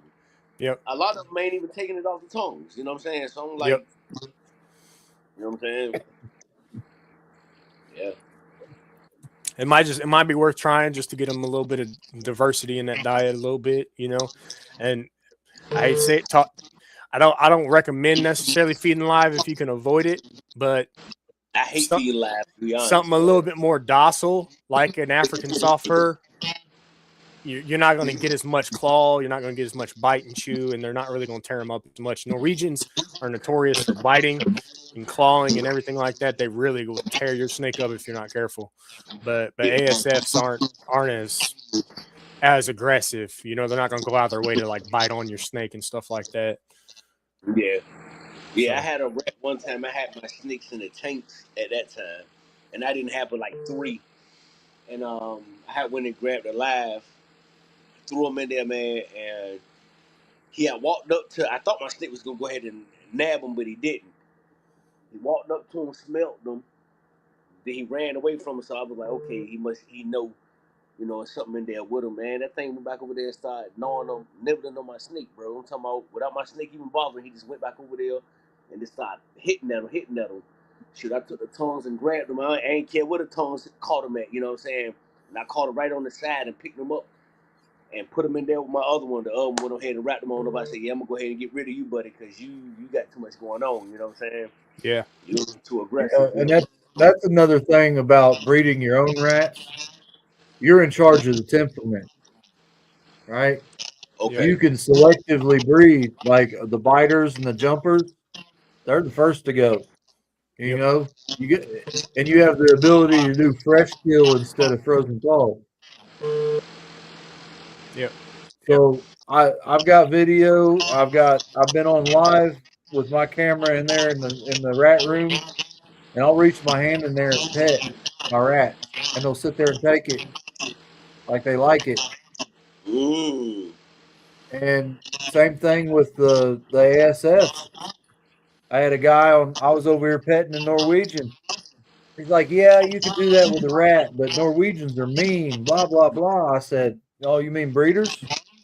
So I turned around this side of the room. I opened up a tub with breeder female ASFs in there with a boatload of babies, and I'm petting them too.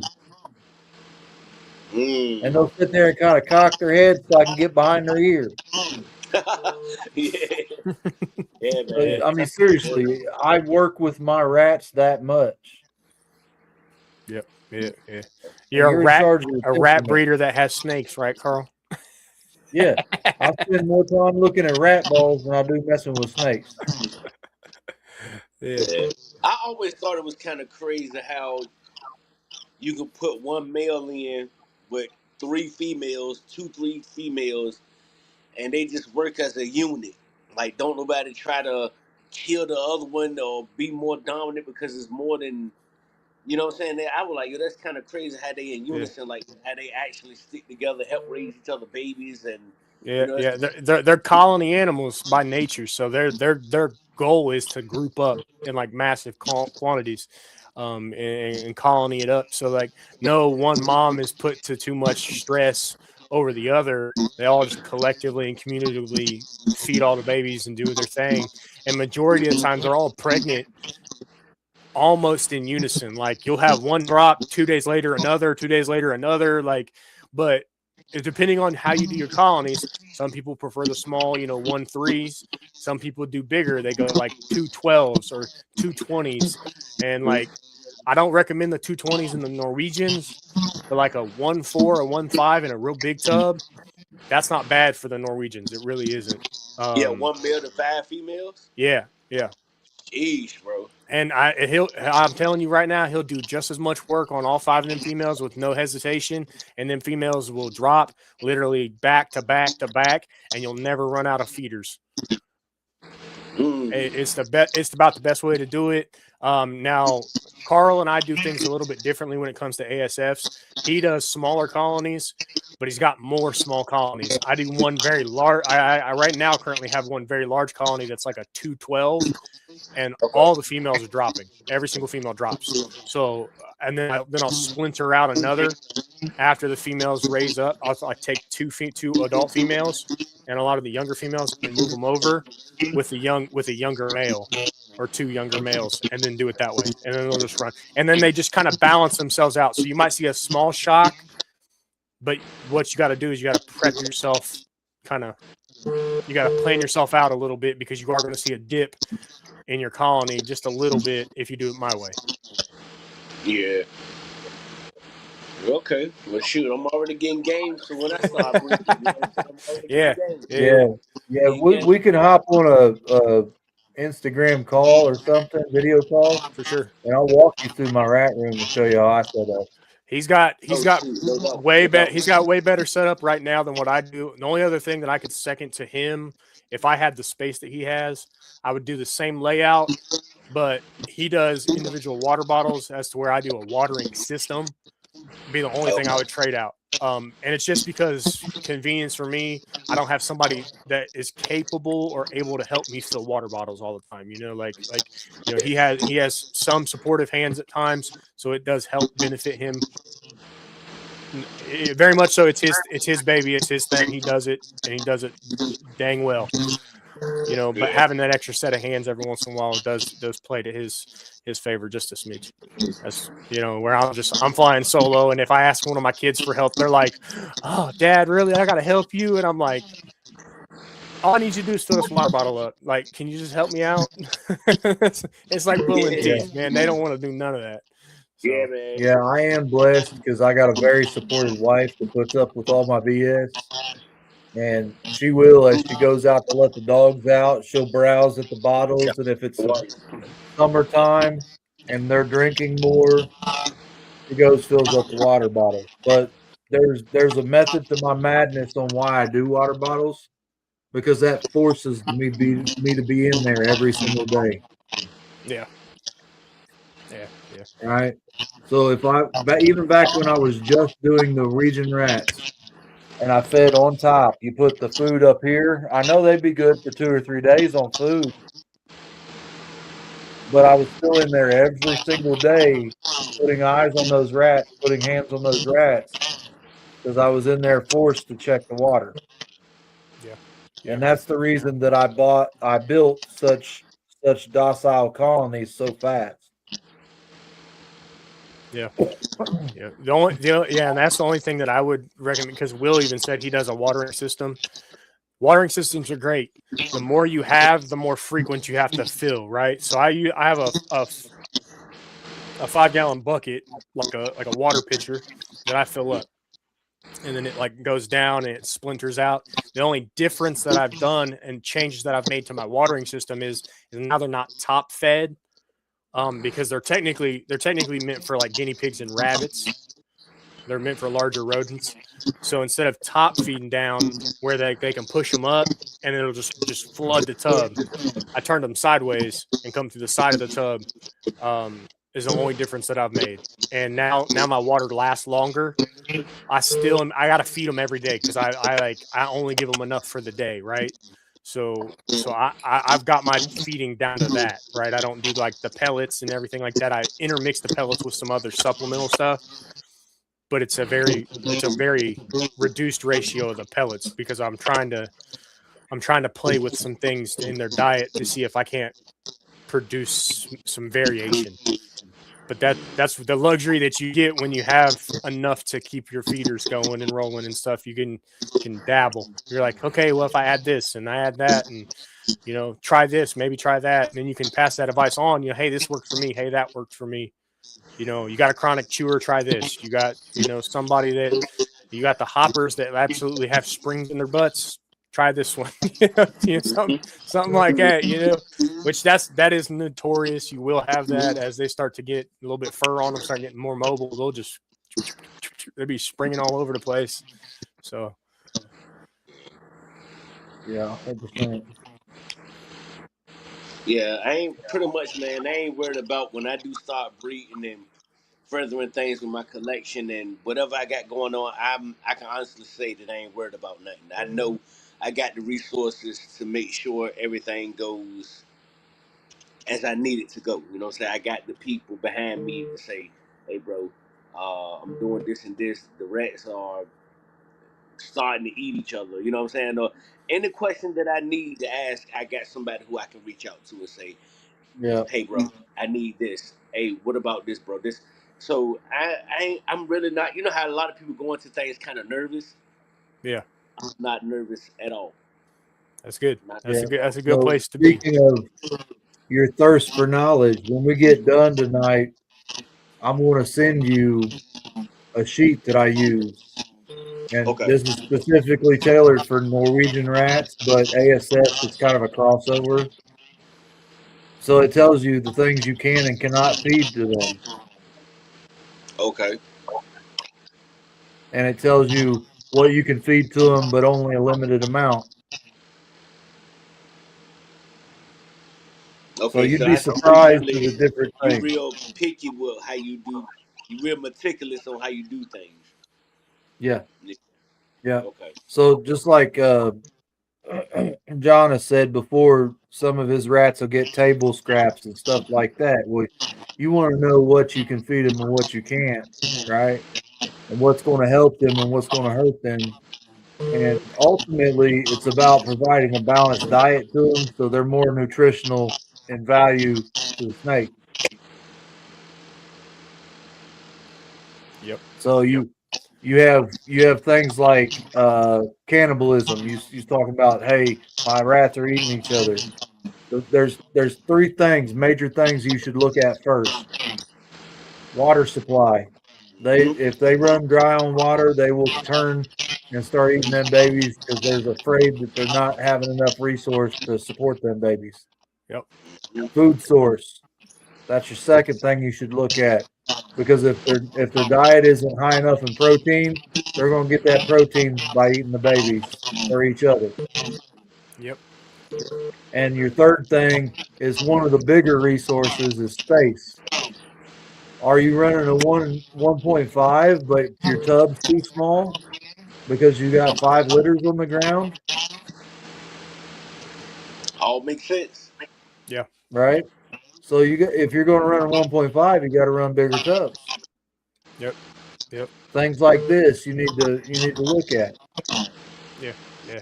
And when it comes to going built or bought on your rodent racks, both are valid options.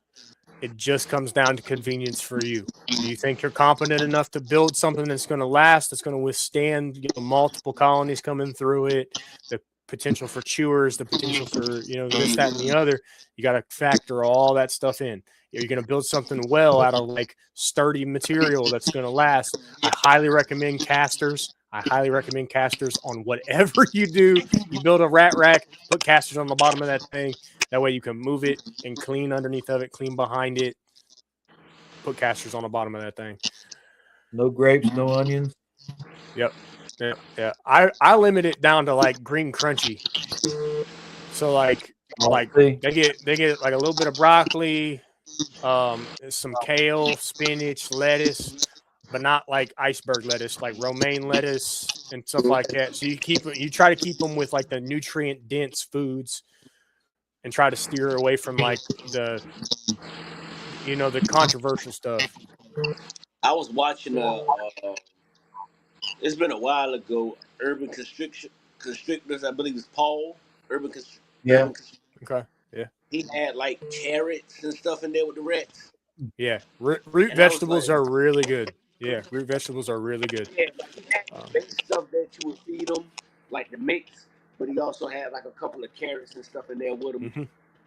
And, they were thriving, man. You know what I'm saying? He had a Yeah. bunch of babies down, and and it was one Yeah. of those really big tubs though, so he had a few colonies in that tub was Yeah. huge, a big tub. You know what I'm saying? So Yeah. And I definitely, if you're going to start like scaling your quantities, like significantly scaling your quantities, go with grow out tubs, grow out bins. That way, like when their ears pop, when they've weaned, they're off mom completely, you can move them out, right? So that way you can run a couple of other cycles out of that same original colony before you pull them and replace them with the grow outs, right? So you want to keep your breeding stock fresh. You want to be able to kind of outcross and stuff like that, so you're not tethering on that inbreeding coefficient, because that inbreeding coefficient will really run rampant throughout your whole colony as far as rodents if you start to do mom and dad to kids to siblings, and then you just kind of like keep it all like in the same tub. You start to run the risk of some like beluga head, crooked hands, like real messed up stuff. yeah, same thing in the dog world because I bred dogs before too, and I messed around and one of the because we did a little inbreeding to keep the blood tight, but we started noticing that a couple of generations down that the dogs became a little crazy for lack of better words. So a lot of the litters we were having issues selling them because they were banging each other up because all they did was fight. Yeah. And I'm talking about these puppies were 5-6 weeks old, but they were fighting each other like grown dogs. We could walk out there early in the morning, feed them. One or two of them would get to the bowl first, start eating. The other ones would come. Them jokers would just lock up, start fighting. And I'm talking about like we could actually be trying to pull them apart. We can't get them apart. They really holding on to each other. I'm just like, yeah, we're gonna have to start separating them, man, because there ain't nobody bad no banged up puppies. You know what I'm saying? We started noticing that, so I was like, well, look, we kind of need to cut back from this inbreeding thing. You know what I'm saying? And kind of find some stuff that we like on the outside of this because it's making the puppies crazy. Yep. You know what I'm saying? Yeah. You start to they like it, same things translate over. You breed your females, you buy your males, right? So like you can because males are a dime a dozen, right? So you get a quality female intact. That's the one you hold on to. You make her. You know that she's good. She's got that solid foundation for your projects and stuff like that. It's the same thing that translates to when you're breeding rodents. The same thing that translates to breeding dogs, snakes. Doesn't matter what you're breeding. If you're going to bring in new blood, always introduce a male into it, right? The only thing the caveat to that is ASFs don't necessarily like to outcross from other colonies unless you're pulling right when they first get to wean state, right? Like just as their ears pop, then you can like because they're in this, because a lot of times they're in the same room, right? One colony here, one colony here. They're in two separate tubs. If I pull an adult male from here and put him in this other colony, he's gonna get messed up immediately, dead, just killed instantly. Mercy. But their babies, if I take their babies right when they wean, bring them all up, put them all in the same tub together, they assess their balance a lot easier. They can handle and tolerate a little bit more. So that's the only caveat when it comes to rodents. But yeah, same concepts. Yeah, And Norwegians, you don't have that so much. That male's going to try to get it in, no matter what tub you throw him in. yeah. You could technically work a stack, right? You could have a 5 tubs, and you can work that whole stack with 2 males if you wanted to. You could have 4 females in each tub. You can literally take a male from the top, put him in the second one, male from the third, put him in the fourth one, roll all the babies down to the 5th one, and then rinse and repeat back and forth, and they'll just run that way. And that's something that I was going to suggest. Go ahead. You've got 15 snakes right now. Yes, sir. If you were going to start breeding today, what I would suggest you do is start 3 colonies. Get you 9 females and 1 male. Drop that male in for 3 weeks with the top colony. Pull him out. Put him in the second colony for 3 weeks. After that 3 weeks, you'll start having babies in that top colony. Yep. Pull them out of that second tub. Put them in that third tub. Right. You got 6 weeks now, so you got weans in that top tub, and you can pull them out. 3 weeks, drop them back in that tub. Yeah. So you can rotate that 1 male. So it would keep through it constant. 3 colonies. Yes, keeps it constant. So gestation is 3 weeks. So sometime within 18 that 3 days week period of time. Yeah, 18 to 21 day cycles is what rodents run. It's the same thing for a lot of like smaller birds, mammals, and things like that. They run on 18 to 21 day cycles. So 18 to 21 day gestation, they have their litter, and then that litter is up and ready to go, active at 6 weeks. So you got like 3 to 6 week windows where you're breeding that next generation like that. Yeah, that's a good one. 3 weeks, top tub, second tub, third tub. By the time they get to the second one, the top one, the third one, the top one is weaned. Pour them, stick the male back up. Yeah, I got it. Yep. I got it. Yeah. So I mean, and I think with three females, average of 8 per litter, that's going to feed your collection. Yeah. Okay. And, I got it. I pretty much got it, man. Like I said, when I started, bro, I ain't worried about nothing, man. I honestly can say I'm not worried. Whatever I don't got, I don't have knowledge I don't know, I got the resources to get it. That's why I said I'm not but it's important starting out so small and not having as much overage to stay on top of your rotation. Your breeder rotation, 6 months max on Norwegians. Yeah, you push them any further, they're going to start to reduce size of litter. Yeah, and you're only talking about litter size. I'm sorry. You said after like 6 months, you said this kind of calmed down with how you take them out, rotate new blood in. Yeah. So before that 6 month period, you already know it takes 6 weeks ballpark to get a rat from a little pinky all the way up to just about breeding. So say, okay, this top colony is my oldest colony. It's going to rotate out. I know that before I drop that rat in there, that bottom colony, I'm going to set back 3 females. That the middle colony, I'm going to go ahead and take a male from.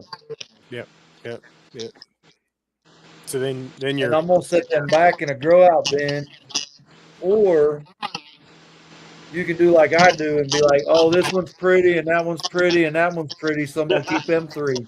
3, yeah, So okay. I'll take them Yes. rats, I'll take the females in, and I'll put them in 1 extra rat per tub, and I'll let them stay in there and watch the mothers nurse the babies and raise themselves up, right?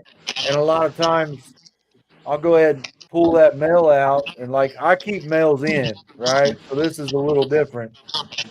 I'll pull the male out of rotation. For you, you keep him in for a little bit until that other male's ready. But I'll pull that male out the top bin, and there's no more active breeding. Once they drop their last litter, That's it. Yeah. 6 weeks, they're gone. You know, all them females. When I'm weaning that last set of babies, them females are gone. You But just all feed that them. while, no, I don't have nothing to eat them that big. I'll gas them and freeze them and sell them to a retic or A berm a guy, Burmese python guy. boa guy with a big boa. Gotcha. Yeah, yeah. Yeah. So,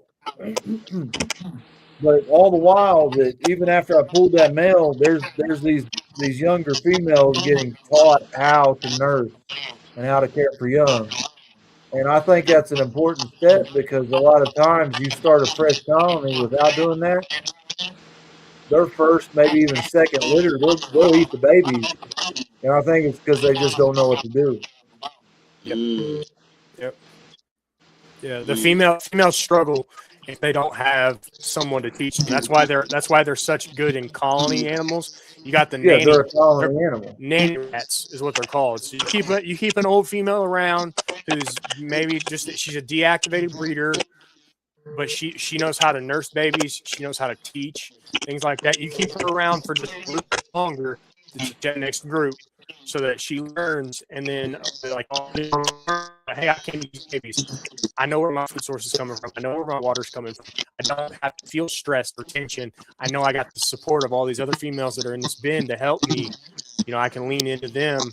And then obviously with the male rotating out, it actually helps reduce the level of stress because they're the most fertile right after they drop, right? So that male's immediately going to try to hump her the second she drops babies. So having him come out of rotation and like move down tubs actually is going to like free them up of the stress that they're going to feel if that male stays in there. mm. So Yeah, yeah, and definitely Val dropped game. some pretty good knowledge as far as numbers go, as far as inbreeding coefficient goes. So with Norwegians, it's 1 to 30. ASFs, it's a lot more extrapolated, right? Where we're stretched out, it's 1 to 300. So that means that you can get through several generations of inbreeding on your ASFs before you start to experience like deformities and stuff. But Norwegians being stuff like that, yeah. Norwegians being that close means that you probably should have multiple males, and that way you can splinter a little bit better. That way you're not dancing with the same blood constantly throughout all your Yeah. colonies. So Yeah, that's what we were talking earlier. You got people around you that breed rat, so it's not going to be hard for you to say, "All right, I need a male to bring in." Yeah, right. yeah. You I trade can set male back, for male. I can set back 12 females to reset my colonies, but I need that male. Yeah. So same thing that like you were saying when you were doing dogs and stuff, you would like start to go outward and try to like resource new genetics in, right? You're not going out researching genetics for females. You're going out saying, hey, what male is going to produce something quality against my females that I got? Same concept. You can set back females that you know are going to be the size that you want, the nature that you want, everything like that. You bred them up, you know their quality, you know they're going to produce, 8 to 10 pups out of a litter. You know that all you need is a male that comes from quality breeding to come in and throw down on it just the same. So, yeah. And I will say that if you can find somebody, obviously you have somebody local who does breed for the sake of feeders, right? If you could find somebody that breeds for the sake of pet trade, because there are pet trade rats, find somebody that does that.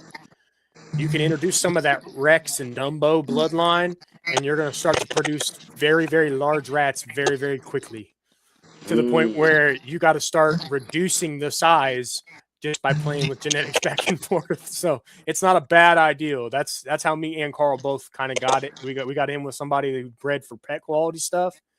So we brought all that blood in, and then we had to start introducing from other places different Norwegians to try to reduce the size.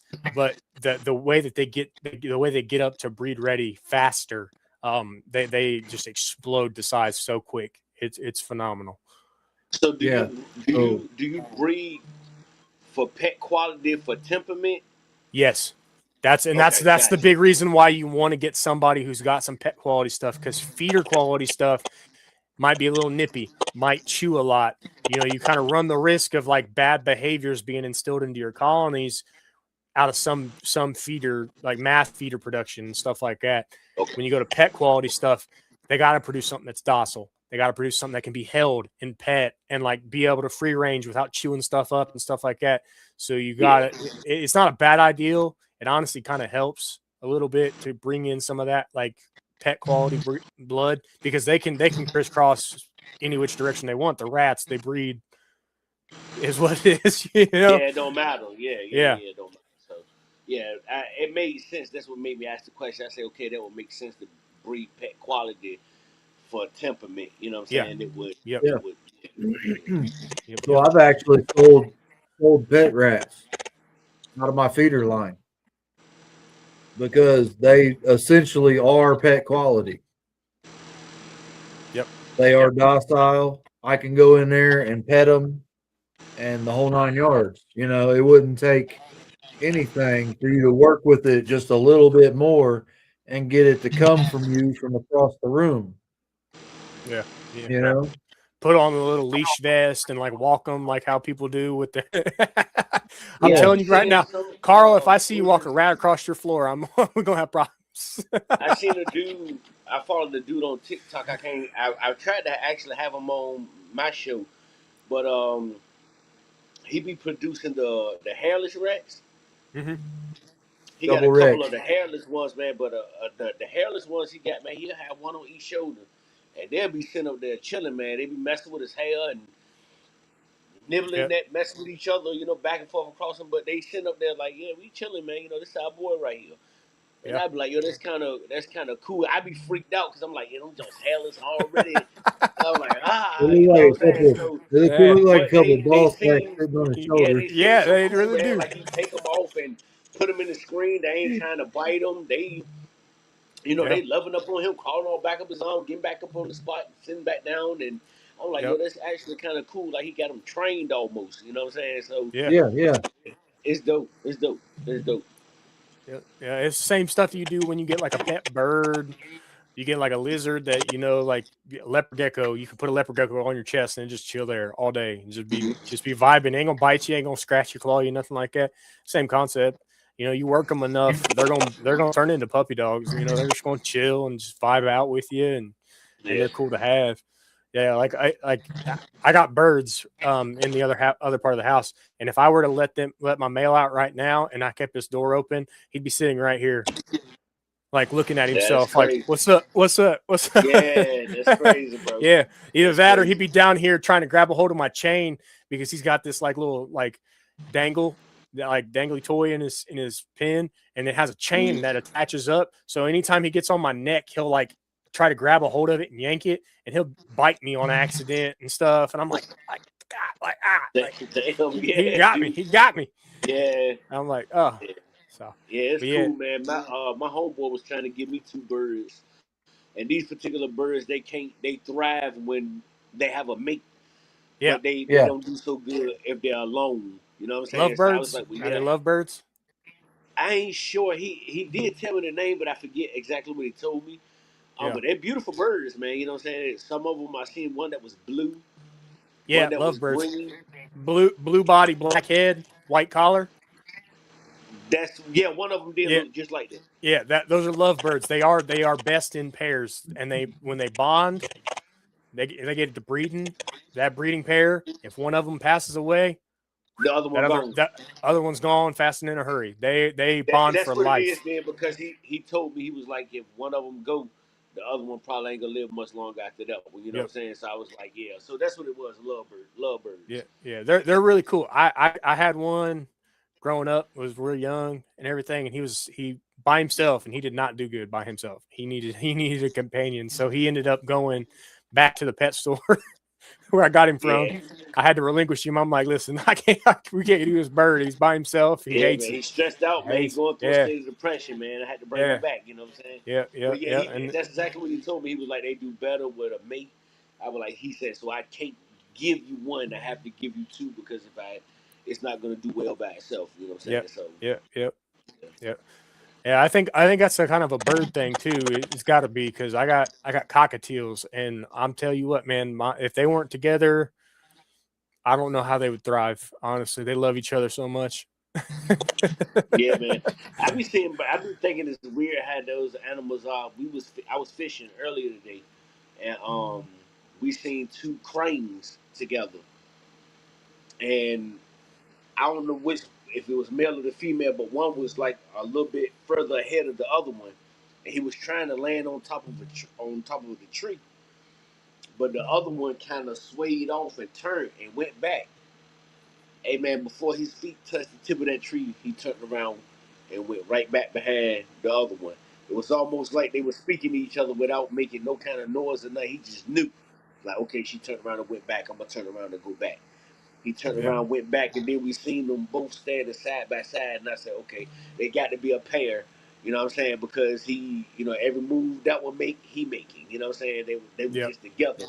I was like, yeah, that's cool, man. You know what I'm saying? yeah, Yo. yeah, yeah. It is fascinating when you look, and that's we actually were talking about that earlier today in the group message, talking about like doing like herpetology like talks and stuff like that. So talking about like when you go out herping, you're flipping rocks, you're walking creek beds and stuff like that, or you're taking pictures of like nature and stuff like that, just to see wild animals and how they interact and stuff. It piques your curiosity. Like you said, you were curious. You're like, hey, there's got to be a breeding pair because that just makes sense. Their behavior makes sense. So something like that is a great topic to bring up as far as like when you talk about herping and stuff, because spring's right around the corner. So everybody's going to be out hiking and exploring and being out, fishing and kayaking and all that stuff. So you're going to be in nature constantly. With Mm-hmm. that in mind, it's like, what about this crazy world around us? Like what about that? Like Hey let's man, talk about that a little bit. I'll tell anybody, man, if you really want to know how to live, and how to learn order, structure, the animal kingdom, man. The animal Yeah, kingdom. If you look into that shit, that's how shit go. Hyenas, they move as a unit. Lions, a unit. Birds, unit. You know what I'm saying? You don't have to yeah, teach them nothing, bro. When they come out here, instincts automatically start clicking. yep, Automatically. You know what I'm saying? So I I tell people all the time, man, if you want to learn some order, some structure, bro, look at the animal kingdom. It's gonna put it there, even with the rats. yeah, Man, yeah, it's structure, nigga. You see what I'm saying? This order. You know what I mean? You got the queen. You know what I'm saying? You got the king. You got the workers. It's structure in that shit. You know what I'm saying? So if you want to learn how order and all that go, animal kingdom, bro. Animal 100%. kingdom. I believe that. yeah, Yep. yeah, for sure. Yes, sir. Oh yeah. There's Anybody? another man been sharing us out and hopping in. Yeah, yeah, So yeah, yeah, Put that right yeah. there. Sailorless reptiles. I don't know their actual name, but they are in Oh, our chat thread just about every Monday. I don't think they've missed one yet. Miss One, yeah. Since Yeah, Yeah, since they hopped in and started really like watching, they have not missed a Monday. They show up every time, and we greatly appreciate it. As Yep. always, everybody that pops into the chat thread and hitting the comment section heavy and hard, it's deeply appreciated. You guys do carve out that time in your day to sit and watch us and listen to us babble. These two guys from Indiana just absolutely with no sense about us, learning every day. I wouldn't want it no other way though. Like, I'm actually glad that I hopped on and, you know what I'm saying, got to talk, because sometimes when you do stuff like this, man, you get stuff off your chest too. And it seems like petty conversation. We ain't, but it gives you a sense of release. It Yeah. kind of helps you stay civilized in a way. You know what I'm saying? Right. So, you know what I'm saying? Y'all keep doing what y'all doing, bro. You know what I'm saying? Y'all may not see it, Luigi. people may not say it, but y'all are y'all are having an effect on the universe, man. You know what I'm saying? Keep doing what you're doing. Yeah. Yeah. Well, we thank you for that, because that definitely reassures us that we're doing things the right way. I definitely, me and Carl have had those private conversations that it's been something that we never thought would take off. Never thought even in the slightest that this was going to gain traction the way it has. It was just two guys that, hey, we hop on Instagram calls and stuff and just shoot the crap back and forth because, we're so busy, even though we live probably 5 minutes from each other at least, but we're both so busy we don't ever actually get to cross paths. We go to reptile expos, the same day, and never see each other. Don't see each other. And I'm like, how does that even work? Like, it don't make no sense. I'm a big guy, you know. Like, and I'm standing up over top of everybody, I being a little bit taller than everybody that's there. I was like, we got to see each other. And I was like, I wear the same hat every day. Like, I'm at a reptile expo, you see this black hat. That's that's probably John right over there, standing over there. And we don't see each other. And I'm like, how? And he's like, I was second guy through the door at the Cincinnati show. And I'm like, dude, I was 20 minutes after they opened. How did we not cross paths? Like, what is the world? Man, what y'all got here is what I call meant for you. Like I told you about how he got the snakes and all. Meant for you, man. This is what y'all supposed to be doing, man. You know what I'm saying? Everybody on the planet, man, whether they're doing good, whether they're doing bad, I feel like everybody we wouldn't enjoy joy if it wasn't for pain. So even the adversaries are doing exactly what they're supposed to be doing.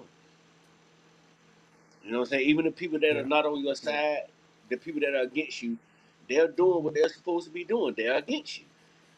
You know what I'm saying? So good and bad, you know what I mean? Joy don't feel good without pain. We don't enjoy the sun without rain. Everything is doing what it's supposed to be doing, man. You know what I'm saying? So this is definitely what y'all supposed to be doing. You know what I'm saying? I desperately appreciate like everything that you like are man, you giving so much affirmations and like just positivity. It is fascinating. That's the if you have not launched your own like shirts and sayings, put it on a shirt. Put it on a shirt. Matter of fact, go back over, make me a shirt with one of my sayings. Some that clicked to you that I said, put me together a shirt. I got you. I got you. Yeah. We will definitely do that for sure. Like I said, 2 days, man. I have it on a shirt. You already know. All right, what's the day? Monday. All right, Wednesday. Wednesday. I got you Wednesday. Watch. That's what I tell everybody. I'm like, I'll have it on a shirt by the end of the week. Like I told Val that, because we ran a little bit later and everything like that. And we were just babbling. I mean, at a point, just babbling, and we were talking about feeding hatchlings, and he was like, "Yeah, them red hots." And I'm like, "Red hots," and he was like, "Yeah, fresh ASS, like a day old ASS." Yeah, I'm like, they're not pinkies, they're red hots. Red hots, fresh out the mom. And he was like, "Oh, that'd make a good shirt." I'm like, "Bet, watch this." I had it on a shirt on my website. Literally 2 days later, I was like, "Watch this." So do you guys feed your hatchlings the pinkies? It depends. Like if we got a troubled one that comes out the egg a little smaller, one that's not taking one with a little bit of fur on it. Sometimes that hatchling or that little red hot pinky is what you need. Yeah. And sometimes you have so to what do you guys normally start y'all snakes off on? Like when they come out, after that first week of being, they shed out, what do you put in front of them? Size depends everything. It depends on like how much, because like you're going to weigh that snake initially, right? Because like when you have your your hatchlings and everything like that, when you hatch them out, you put them on a card or something, some way to keep track of them, right? This was something that we actually created for all the hatchlings to come out of here. Blow it up. Yeah. Void Century. Ooh. Hatchling card, right? So you got your dates that you feed, the type of food you feed. What else did we put on there? Did it take? Yes or no? and then any notes additional, whether it was an assist feed or whether it was they struggled, whether they were in blue because they refused or anything like that. But up there at the top, you're going to get an initial weight, and then you're just going to like carry over and just write new weights as you feed them. Before they sell, obviously. So like when that person sees it, they're like, okay, when he weighed that snake initially, it weighed this much. By the time it got to me, it weighed this much. And I know every time it hit its checkpoints, this is where it was at on all these checkpoints. So you have record of everything from the time that snake hatches to the time that snake leaves your care. You have a record of everything. Is the best way to do it. Yeah. So that's sort of a birth certificate for your snake. Yeah. You want to look at it that way. Yep. And yeah, so like I got the same thing. If they're coming out, for me, if they're coming out like 50, 60 gram, I'm not going to offer them a fuzzy rat. I'm going to offer them like a fuzzy ASF because it's a lot smaller, you know, size-wise. Or I'm going to offer them a pinky rat over a fuzzy rat. But majority of the time, if I'm coming in that's like the 100 mark, yeah, see, his is actually filled out. Oh, okay. Okay. So I got a little bit different information on mine than he does, but the back is pretty much the same. Okay. Yep. Yeah, see, that's good that y'all keep everything documented like that too. You know what I'm saying? Yep. Yeah, and these are all the hatchlings that I got right now that I'm going. So I've got birth certificates for all of them.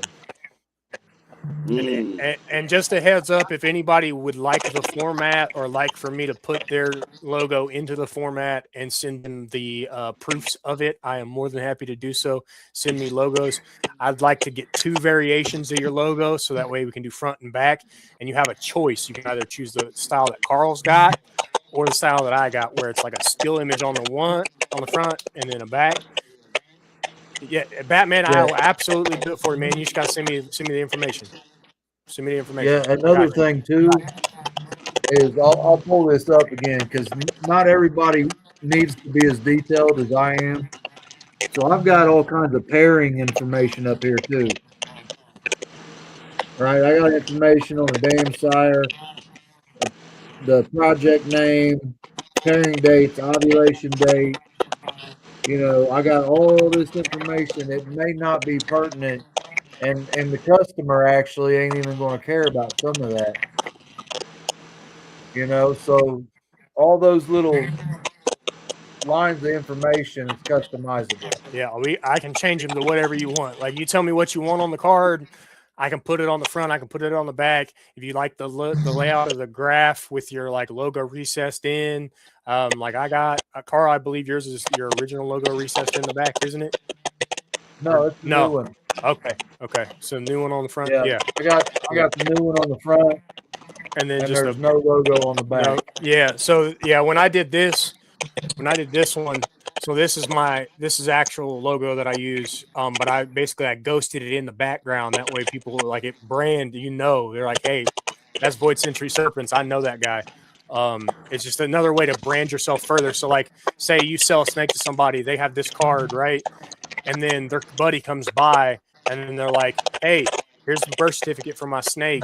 Oh, I know that. Hey, let me look that guy up. And then it's another way to advertise yourself.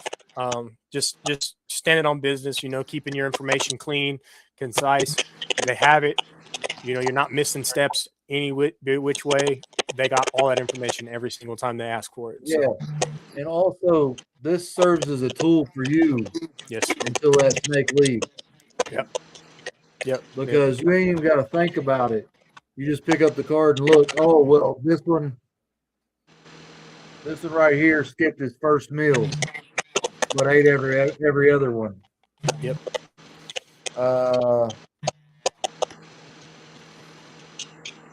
This one right here, I'm gonna blow this up because this is important. I'm gonna drop some information on you.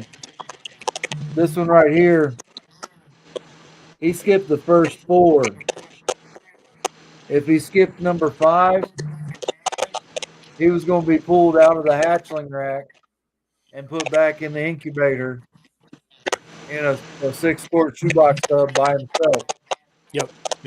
And then A assist lot of fed. times, if you put your hatchling back in the incubator and you give them water dish and the whole nine, something about that extra heat will get them on food. Yep. And they'll just start crushing. He's not wrong. It's like a little trick that you can just drop them back in the incubator and just whoop, and then they take And I'm off. going to prove it to you. This one right here. This is off an earlier clip. I don't know if you can read all this, but I'll read it to you. So you noticed how I put no. So I started feeding this one before. In the notes section, it says 12 assist meals total. Always offer 3 days before assist feeding. So I'd offer the meal, it would refuse. 3 days later, I'd assist feed it. It's And good that that was y'all keep between, everything in log like that, though. yeah. Yep. So that was between 11-2 and 3-1, right? When I offered, I put him in 3-1. I put him back in the incubator by himself. And I'm like, I'm gonna starve this dude out. I'm gonna put him in there for 2 weeks. I'm not gonna touch him. I'm just gonna change his paper towel and give him water. And I threw a rat pinky in there. And it was like a light bulb went off in his head because it's clear glass front incubator, clear box. I threw that pinky in there. He was faced back towards the back of the incubator. He smelled it. His head raised up. He turned and looked at it, and he dove right on top of it. So that was his very first unassisted meal. I kept him in the incubator for 2 more offers. So that's 3 total meals in the incubator. And then I pulled him out and put him back in the hatchling rack, and he hasn't looked back. Every time I throw something in there, he's on. Yep. So I mean, it's learning those little subtle things. And assist feeding, though scary and terrifying, should always be A, your last resort, and B, not as stressful as what you think it is. It's not that bad. Once you've done it enough, now your first time, absolutely terrifying because you're this big, giant creature and you're holding this snake that ain't the size of an earthworm almost, it seems like, is little bitty, and you got to hold its mouth open and get that rat pinky or whatever you're feeding it. You got to get it down its gullet so that it doesn't spit it back out, because the first thing it's going to want to do is try to spit it back out. So your goal is to not bruise the jaw, B, get it in the throat, and then set the snake down and let go and let the snake kind of undulate itself. So like you try to get it to understand the concept of feeding for itself, kind of thing is what you're trying to do. You're just trying to stimulate the urge to want to just say, okay, yeah, I just got to take this down my gullet. But yeah, there's some little tips and tricks that, like, I'm sure everybody would be like, hey, try this, hey, try that, like the incubator trick and everything like that Carl just said. That's a absolutely just a one-off situation that you would never think to do, but the second that you do it, you get that snake right back on food and you're like, oh my gosh, it worked. Hey, this is tried and true, it works. I'm gonna keep using it as a backup to assist feeding. If I can't get it to kick over off just assist feeding, I'm gonna try and use the incubator trick. It's not it's not a bad thing. It's not bad to have all that information in the arsenal. As okay, well, did I try that? Hey, wait, did I try that? Hey, I remember somebody said something. Let me call them up and see what they let me get with them and see what they got to offer as far as some advice in situations like you said. You got those people you can call tomorrow if something were to go awry. Same concept when it comes to hatchlings, that it comes to adult snakes, that comes to rats, it comes to anything. Just reach out to them people and just keep at it, because it is effective. But yeah, if you're wanting the breeder cards, Pat, just shoot me your stuff, man. I got you. No big deal. You just let me know what you want on. Say less, bro. I got 2 logos. I can send you 2, one for front and back. So I got there you go. So yeah. You just then you just tell me the style if you want something more like Carl's, where it's got like all the information on the front for the clutch information, or if you just want mainly just the birth certificate style. like I said, just let me know. So, I'm so his is like a huge business card, Yeah. right? And birth certificate. Mine is more breeder oriented information, and then Yeah. it's got feeding records, kind of for the people that I give them to as well. Right Yeah. on, Val. We'll catch you later. Yep. Yeah, Yeah, man. Well, take I'm care. finna hop off of here too, cause I gotta get ready to have my ass at work by 6:30 in the morning, I got and you. I I got to got you. shower and everything else to see if I Yeah. can't go on to sleep. But guys, let me tell y'all something, man. I've enjoyed myself. Thank you so much for having me. I definitely got to set y'all up for some dates to come on my show off some of that stuff y'all got over there. Um, do me a favor, man. Continue to be great, fellas. You know what I'm saying? I'm praying peace and love to you and your families. You know, hold your head high, man. Keep your head up, chest out, man. You know what I'm saying? Keep doing what you're doing. Absolutely. Yeah, Absolutely. I Thank you appreciate so it, much. Pat. We appreciate it. Yeah. Yes, Yeah, Absolutely. sir. it's Yes, nice sir. having you on, Yeah, man. and we'll catch you next Sunday for sure. Yeah. Oh, no doubt. No doubt. Yeah. No doubt. Peace and love to everybody, man. Thank you. Yeah, Yeah. take care. Thank you. All right, peace. All right, John. Cool. Cool. What you got to say? All right. We'll I guess we'll call it quits, close up shop, everything like that. As always, everybody, thank you so much for coming out and giving the support, giving the love. We appreciate everything that you do. We appreciate you guys being in our comment section. Keep blowing it up, keep spreading the word. We love the interaction across all platforms. Push us out there. We've talked social media like crazy, but the community is growing, and it like Pat said, we shine better when we're all together, right?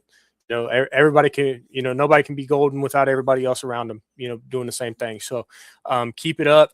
We appreciate him coming on. He is a wealth of positivity. I really like his positive push and his message and everything like that. Like I said, he's got affirmations for a little bit of everything, and I can vibe with that. I can really vibe with that. So awesome guy.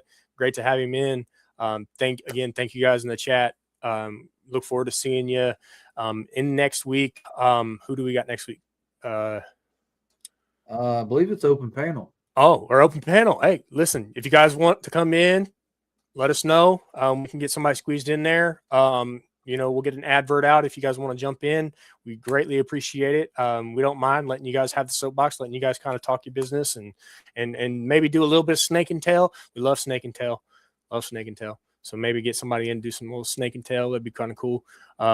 But as always, guys, don't forget about Operation Deeds Not Words 2. Go give your love, give your support to that cause. It's a great cause. Keep pushing, keep grinding, keep working at your goals. And we got your back always. Yep, 100%. As always, John did too good of a job. I ain't got much left to say. So, I will say when you're keeping your animals, when you're doing your thing, much like the situation that happened with me Friday, right? You're going to have bad things happen. It's just part of this, especially when you get up in the numbers and you've got way more. You know what I mean? You're increasing your odds that you're going to see some not so nice stuff. And it's hard, super hard, not to feel really bad and beat yourself up about it, because there's things that you feel like you could have done differently or things that you could have caught early. But it's important to realize that you're doing what you can, you're doing the best you can, and keep pushing forward, right? You can't let that one upset stop your progress and stop you from moving forward, you know. Um,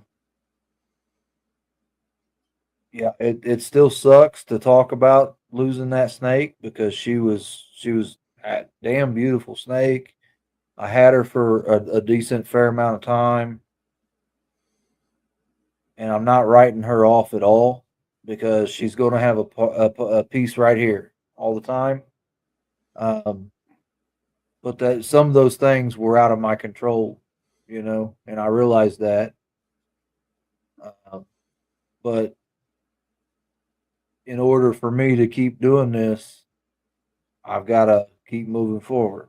So that's what I think I want my message to be tonight is no matter what your ups and downs, and this can be snake breeding, this can be in life, you got to look forward, you got to keep pushing forward, and there's your time to deal with like grief, and there's your time to deal with the sadness, and there's your time to enjoy the happiness, and that's your walk of life, right?